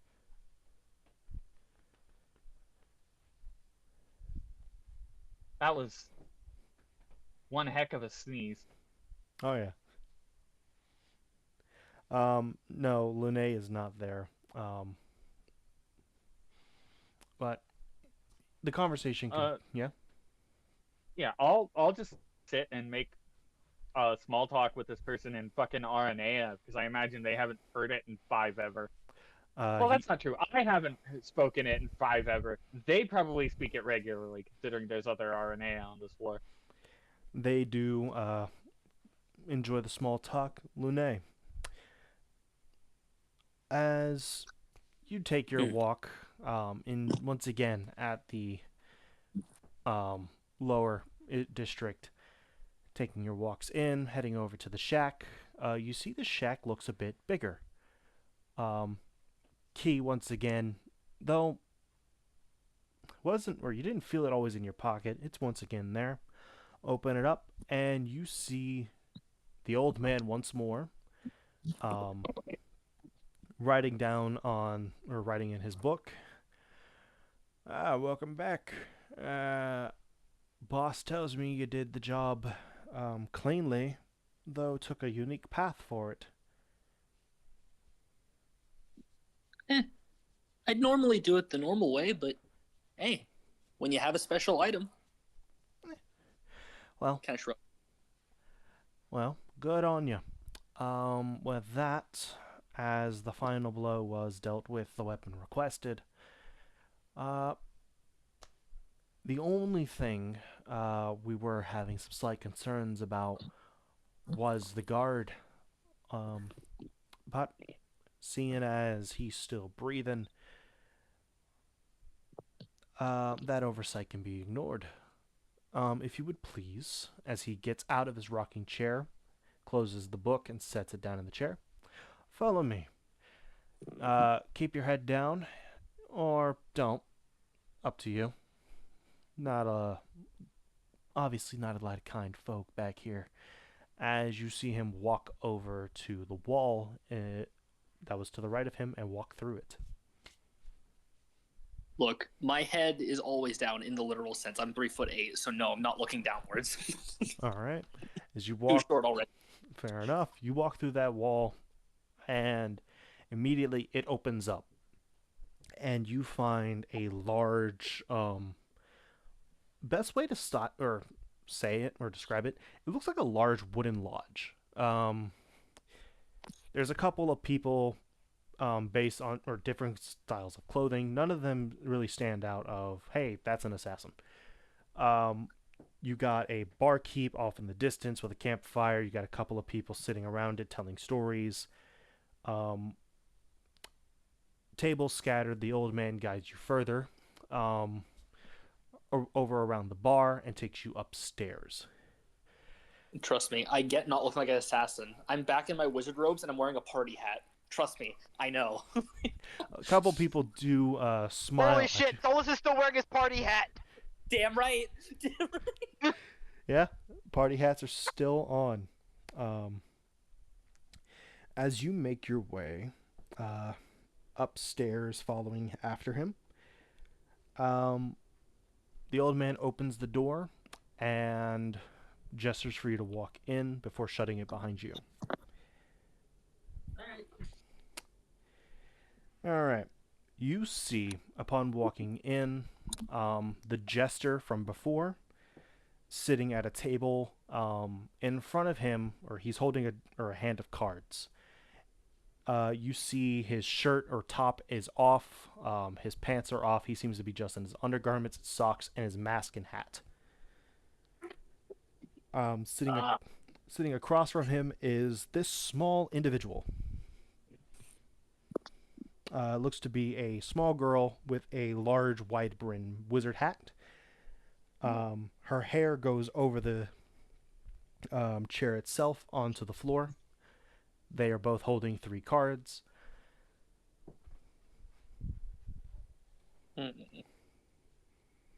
How short? It's very important. She's your height. Oh my god. A rare sight. Yep. And let's see. You. This little creature is standing on the table beside them. Yeah, I wish that was not the case, Solus, but that is unfortunately, I see what you mean. But yes, you see this little guy, 2 floating gloves next to him, does and sign as reveal as he flips over a card, and they lay down their hands, and you see the guild leader just kind of slouch before standing up and removing his socks.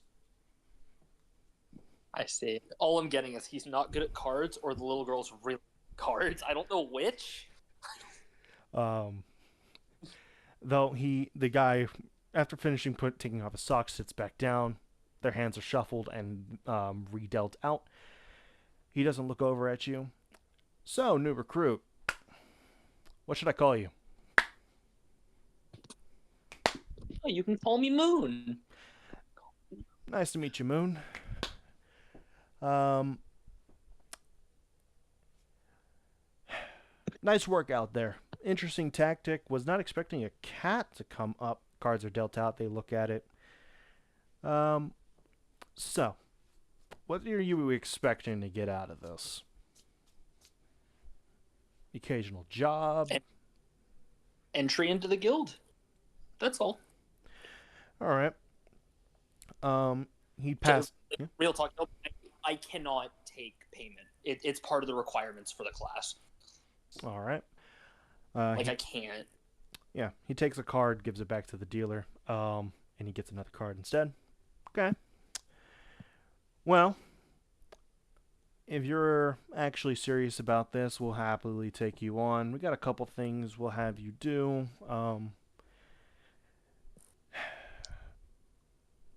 Tell me, what's your favorite? You know what? No. He'll slide from like kind of thrust out his right hand, and from it, a couple cards will fly out, seemingly out of his wrist, at you. And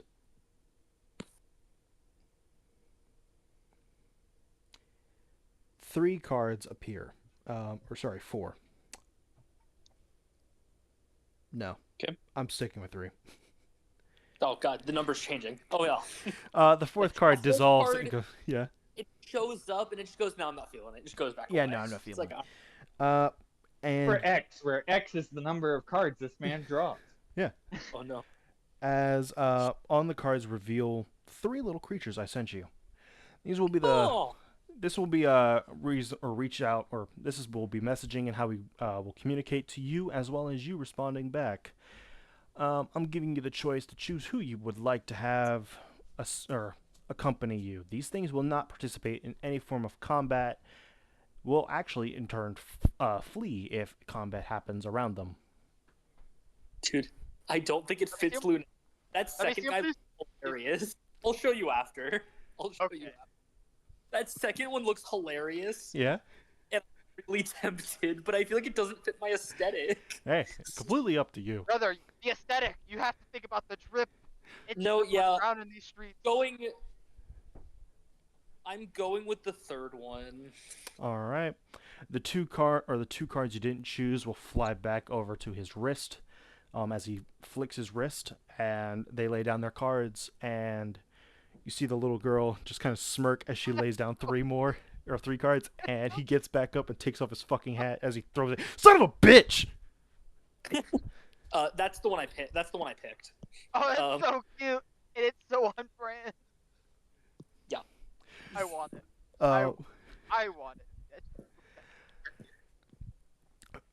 he adjusts his mask. All right, cool. Well, I'm safe to assume you already know the matron. Have you had any form of contact with her recently? Yes or no? I just cock my head to the side. Oh, matron? I don't think I do. I don't- Fair. I don't think so. No. You've made it Yeah. this far and you haven't once made any form of contact with the god of thieves. Oh. You call her the matron? I don't That- call her that. Well, what do you call her? The patron. So she told me to call her. Kind of freezes. Okay. So this did not leave this room. Is something wrong? Yes. I'm not, or if that is how she's wanting to be, or if they want to be adjusted, and they no longer begin, or no more words come out of their mouth as they begin, become silent. Okay. Always a name change. Fair enough. You do see he is now moving his body language as if he's trying to talk, before he's disgruntled and just goes back to playing three card poker. The little girl speaks up. Yeah, so she does not like to be identified. So The names change often, and you can only get away with so much with a transgression before that happens. Um, so, to continue what he is saying, welcome. If you've already had contact, we will have to. It's going to be a little bit of learning to just inscribe of, hey, you are now a member of the Guild of Assassins, but it's not going to be any recognizable brand. Just if you are going to be okay with it, can you please step forward? I'll step forward. A hand reaches out of their hat, and you feel it press its finger upon your head, and you feel no change. Oh. All right. Pretty simple. Don't worry. Other than that, we will be in touch. You have a wonderful rest of your day, and I hope to see you again. I will cock my head to the side. Are you a caster? She does nod. Do you identify items for payment? She nods again. You got something weird. I'm gonna pull out the bag of apples. She looks her. So she takes off her hat and kind of sets it up on the chair so that the hands are still playing. Yeah, nice. And she'll take the bag of apples over to a table behind her. And after a little bit, we'll identify them. By the time she is done, the only thing on this man is his underwear and his mask. Even the good at cards. Oh my god. His hand is on the mask. As he did lose, he has to remove either that or his undergarments, and he doesn't want to remove either. You see the small little guy with the 2 metal gloves kind of, wait, or in a sense, like, open and close his fingers, like, come on, do it. Give me something. I'm gonna offer him, like, a blanket if he wants to take the undergarments, because I get the mask thing. He takes the blanket and slides off his undergarments and puts them into the pile. The little guy looks at you. The hands kind of shrug. Okay, Yeah, well. no, I shrug because it's not clothing. Yeah. It's not. And then kind of motions for another round. The hat is already saying "deal me in." The jester is severely considering it. I mean, if he loses again, the mask comes off. Yep. But after identifying, yeah. Okay. After identifying the apples, they'll kind of set the bag back to you. So these apples, neat little thing. Wild magic apples. How did you get these? Do you need the apple types killed? Because I was told they did 3 different things. Yes. Okay. Copy. Ignore the times 3s. I'm just keeping track of how many I have. Yep. There you go. Okay. There's a reward on the 4th floor. Interesting. Okay. Well, these honey crisps. So it's going to be those will give, or as a wild magic apple. From what I can sense, are only beneficiary effects. So like buffs will be applied to the person who consumes it. The Red Delicious, again, another wild magic one. From what I'm seeing or was able to detect, I felt evocation magic from it, so I imagine eating it is not, or probably not safe for your health. So if you're going to use it, probably either make something ingest it both willingly or unknowingly. Okay. Assassination apple. Got it. Yep. And the Granny Smith apple is a poisonous apple. The wild magic that's affecting it is different arcane style poisons and plagues. Yeah. All right, Mister. You should just eat one to find out what they do. Yeah. Fuck you. You want to think you're bad. Fucking dick. But yeah. Other than that, shouldn't be much else of a problem. Unfortunately, due to the magic inlaid in them, you can't grow them, and I imagine the only way you're going to get more is through the individual you took it from. They did not take. Oh, sorry. Acquired or found. Yes, of course. It was rightful payment. Yes. Is there anything else you would like to have identified? No, that's all. All right. What's your rate?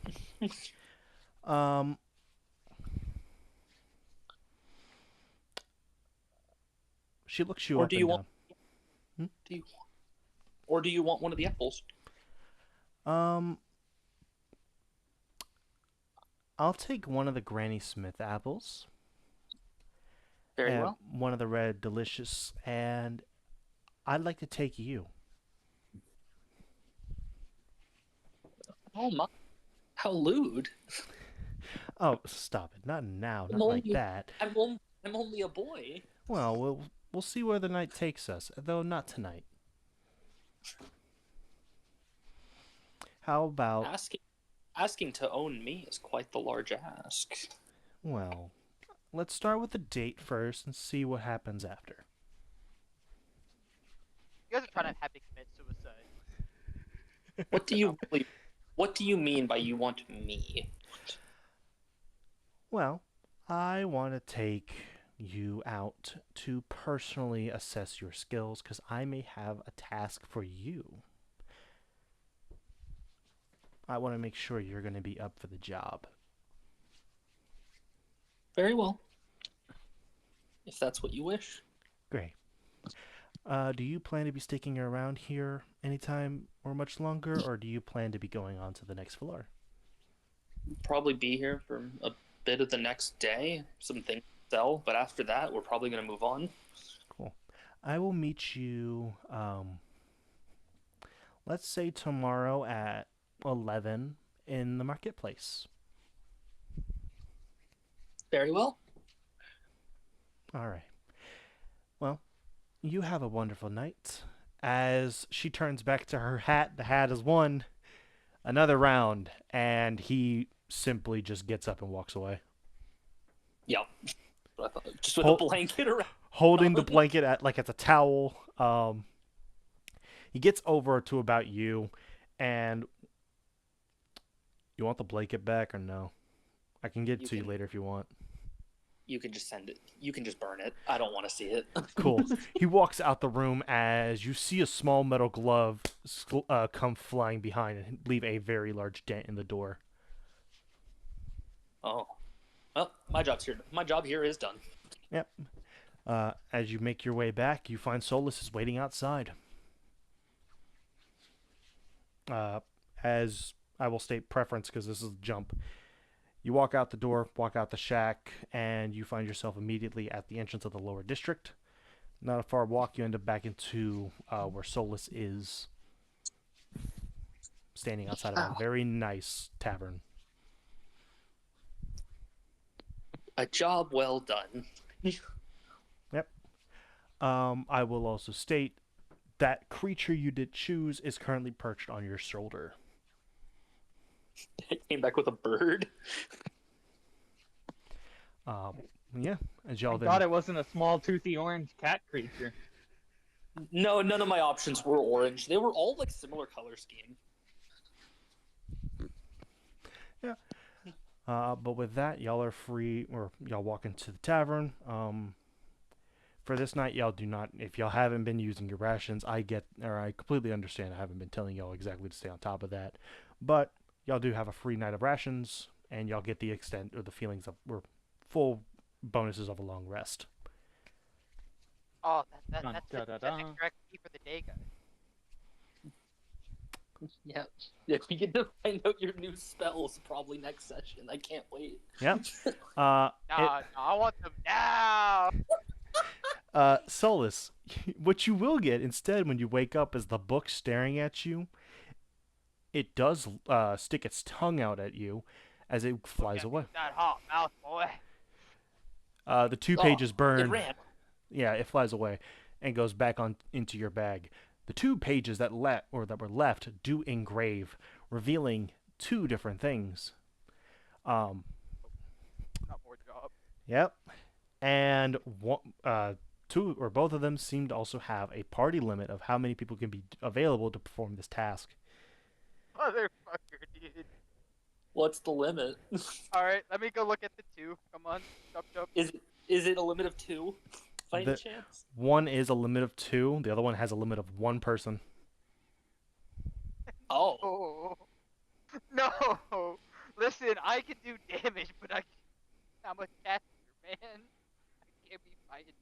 Hey, wait. It said limit of 1. It didn't say you have to do it. Yeah, party limit 1, and the other one's party limit 2. So one of them you're gonna send one person on, and you could go with the other person on the 2.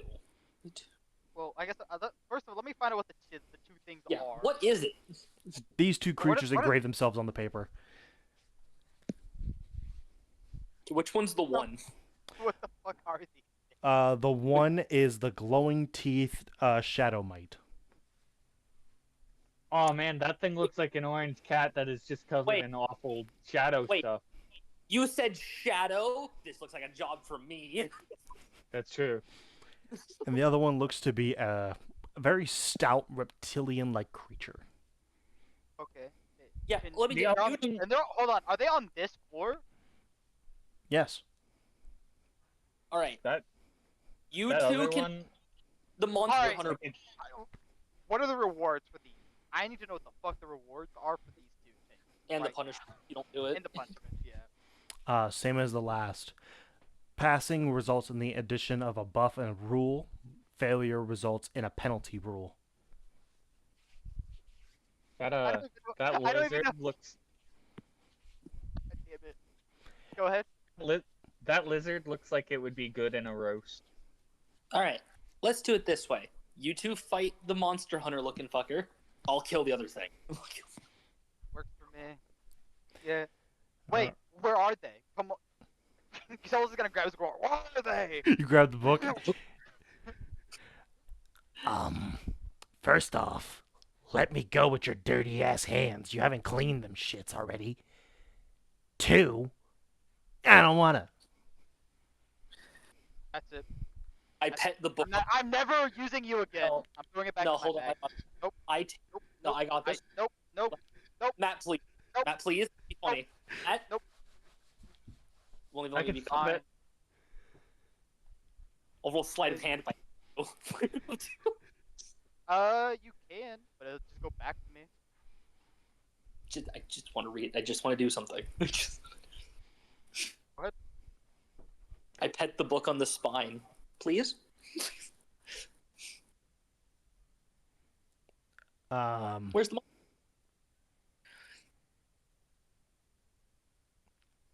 just staring at it. Puppy dog eyes. It's kind of staring at you. How about this? Also pulls out his fire starter. Oh my god. Ah, good cop, bad cop. I know this game.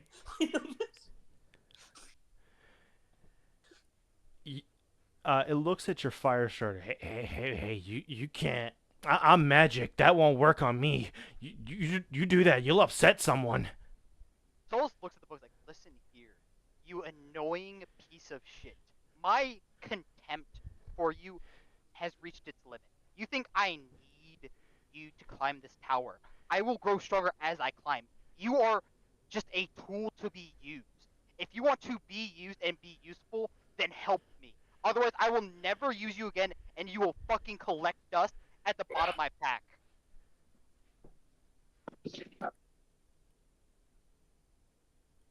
I'll be rolling intimidation if you want me to. Go ahead. Sweet. I just have a natural +7 to that because my charisma's goaded. Remember, you have a -4 because you're small. Do you get a -4 for intimidation? Yeah. Yes, it's the same as grapple. Oh, interesting. Well, It let me gets grab worse. I put my dice up anyway. Yeah, it gets worse as you get smaller. It gets better as you get bigger. Turns out a big thing roaring is really scary. A size small thing roaring, not as much. Not as much. Totally fair. Well, that will be including the -4, a dirty 20. Nice.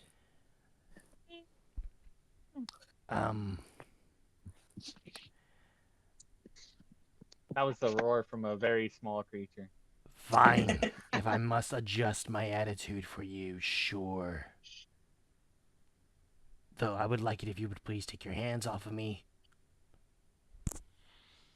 I'm not touching. I'm holding the fire starter with a bottle of oil. Yeah, I'm holding the. Please let me go, small one. Okay. Thank you. And it will spit out a map. The first one, the small, as it says, the black shadow mites, points right dead center where y'all are at. What? You see like a pin stab onto like the map that in where it represents where y'all are, your tavern. So it's in the tavern somewhere. And as for the other one, it moves further over towards the exit towards the next floor. Another pin stabs into it. One moment. We're still in the tavern, right? Yeah. Yeah. I'm off to talk to the barkeep. Off to ask. All right. As you walk away, Could you bring me like a cookbook or an encyclopedia? Well, we'll see how the day takes me. all right. As you descend downstairs, you do find the barkeep, currently cleaning a coffee mug. Ah, good morning. How you doing? Hope you slept well. It looks to be. Hey. Morning, dear lady. My name's Jack. I'm doing. Yeah, it's punch up. It's just punch up. Funny enough, the race looks to be of an Aarakocra. Oh, Irish Aarakocra, rare breed. So, I kind of sit and like place my arms on the table. I'm like, do you guys have a quest posted for like little shadow creatures? not that I know of. If we did, it'd probably be on the quest board right there. As he points to the left of him. I'm just gonna look. It is vacant. Weird. Guess no one noticed. All right, well, I'm off to find him then. Oh. Okay. Well, do be careful down there if you go stumbling in the basement. Don't need Yeah, you guy knocking just over got- the booze. Guy just got told he has an infestation he doesn't know about, and I'm just like, yeah, I'll deal with it. I'll deal with it. Thank you, I guess. As you will go wander off. I was today years old when I learned that puffins are native to Ireland. They are, yeah. Fair enough. I just figured you'd like a list of birds that an Aarakocra could be that are Irish. I appreciate Irish. There, it's a puffin. He can't fly. it. No. Yeah. As you make your way around, standing off, nothing really stands out. You'll need to give me a search if you want to see if you can find any tracks. As for Solus and Riov, is there anything you want to do? The book is floating, and it's trying to keep away from Solus at the moment.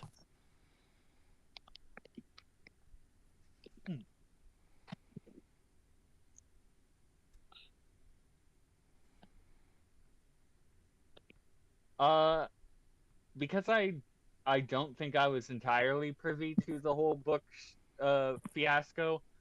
I'm currently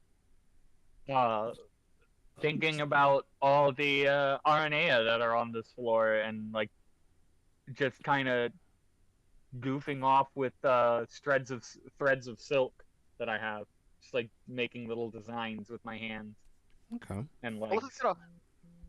Old's gonna walk up to Riava and just hold up the Wanda poster of the monster, tap it, and be like, "Want to kill this thing?" I could go for that. For one something, they have an Irish mocking accent to me right now. Wherever Solus leads, I'll follow. So, Oh we have to wait, fuck with this guy up. adventure.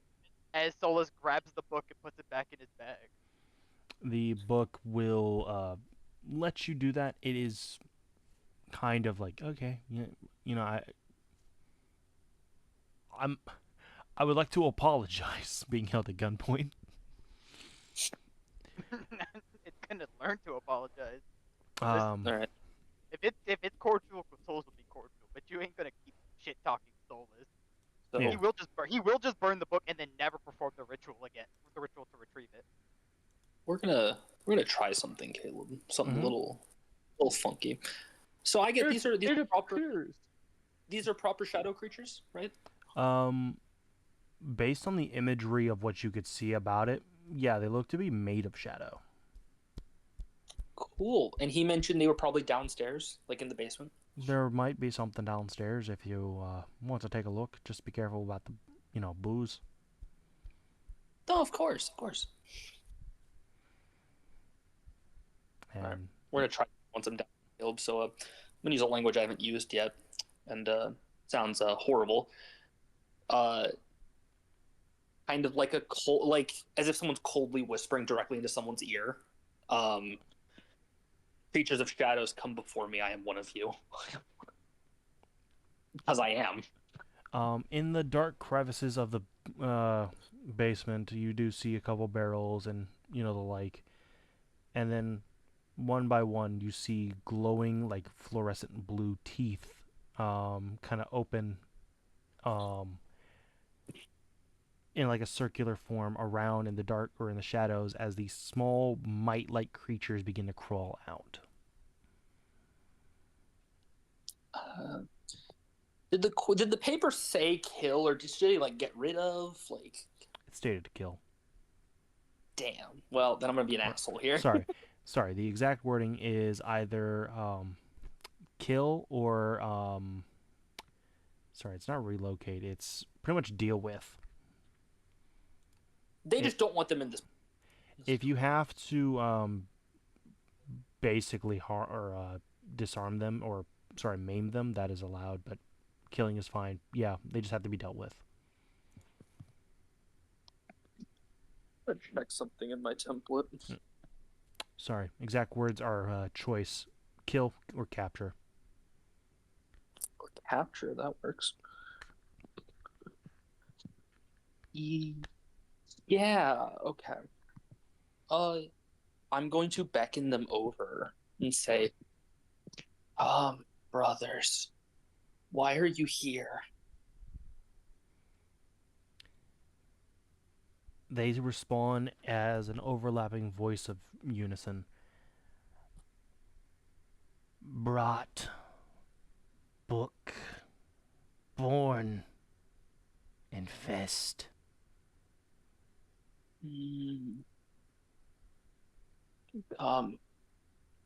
We infest more together. Rule, involve, imply, enact.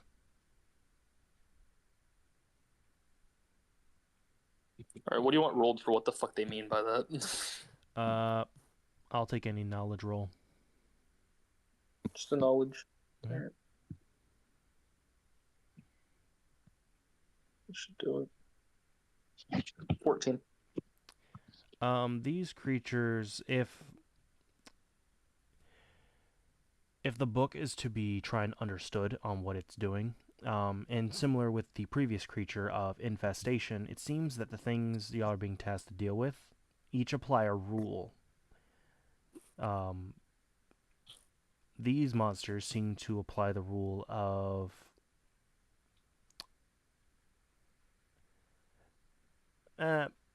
not, or I can't give with the exact role, but you can assume that the role or what it is that they are trying to enact is something akin to their nature. So they have to try to enact a rule on the book, which is why they're here. not on the book, on surrounding reality. You do notice that it is very dim here, despite the amount of torches and lights that are active. Yeah, it sucks I have to kill them. I actually like the rule they're trying to make. More darkness is great for me. Hey, Really, it's the a whole good thing party. you We in all there. have dark. we all- Yeah, but Solus kind of likes bright things, so it'd be a really counterpoint for him. Well, but if everything's dark, and Y- then he becomes the only source of light, that would be fun. Again, the rule or task is either Are kill these or capture. are these vermin? Yes. From what I can tell. From what Technically. you can tell, yes. Are when I beckoned them and said come, did they just not? Did they just say that and just sit there? Just... They did come out of the shadow that they were lying in, but they are not like all up near you. All right, well, vermin are stupid, so we're gonna try this. Come, eat. As I'll hold out a green apple. They approach, and you see the color within that apple fade. It becomes a deep gray, then black, and now you can't even see it. You can feel it. And then you slowly feel it shrinking in your hand. Oh, that's funky. All right. And now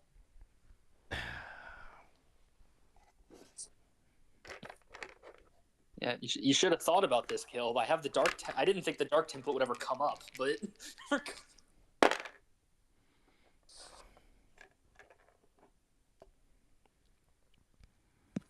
I guess my soul part shadow dimension is important.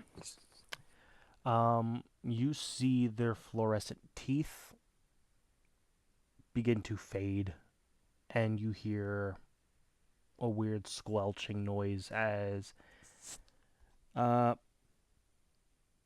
you can't see it, but they are becoming liquefied.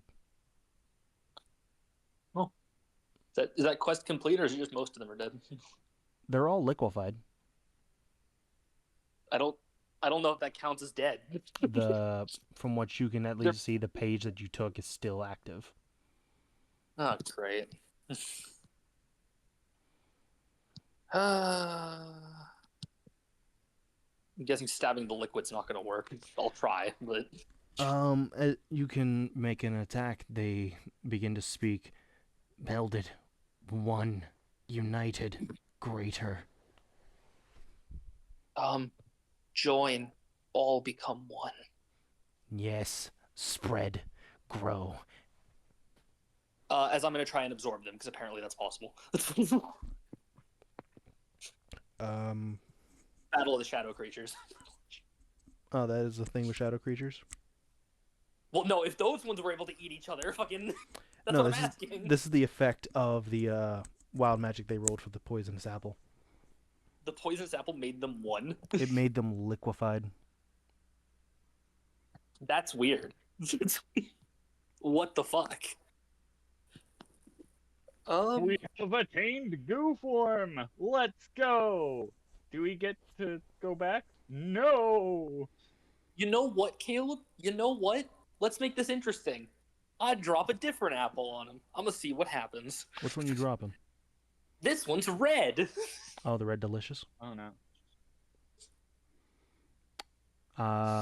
Okay. I'll be the judge of how delicious it is. It's always evocation, so something is gonna go boom. There is a. Oh god. Don't say anything. Don't give Caleb ideas. You can say it after. There are some dumb evocation spells that do There not are. hit the fucking class of evocation. There are. But I'm willing to bet Caleb using one of the sites as a long list, which doesn't have many of the weird ones. It's most of the normal ones. You see Most of the the ones you have in the caster. you see the color like previous fade away, and then the apple slowly dissolve. You hear it sizzle. Hot, ow, boil, toil, burn. Ah! Die. There can only be one. As they will receive damage. See, now I'm gonna if they live. Now. Okay. So I'm gonna.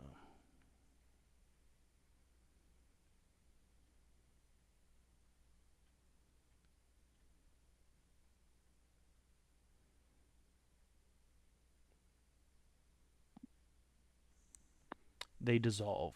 As the light begins to grow further and get brighter in this room, as you see the small puddle fizzle out, and the last bit remains. It tries to solidify itself. It does manage to get at least halfway before it says, "Hurt. Why?" You become mine and live. Yes.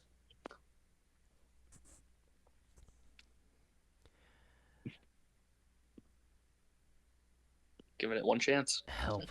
Help. Help. Do I take that as acceptance? You get the feeling, yeah. Give it a healing potion.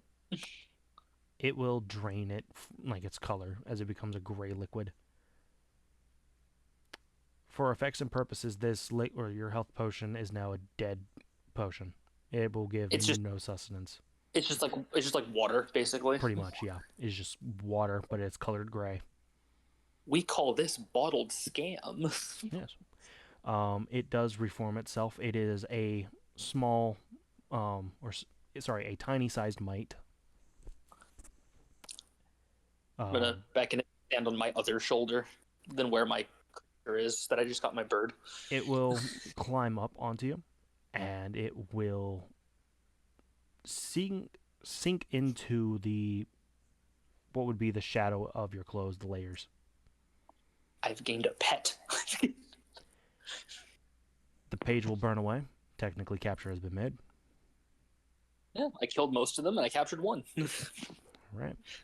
With that, the embers will dash past you, going straight towards the book. With that, only one quest remains. I will also be ending session here. Thank you for coming in and sitting with us for the session. Hope y'all enjoyed, and see y'all next week.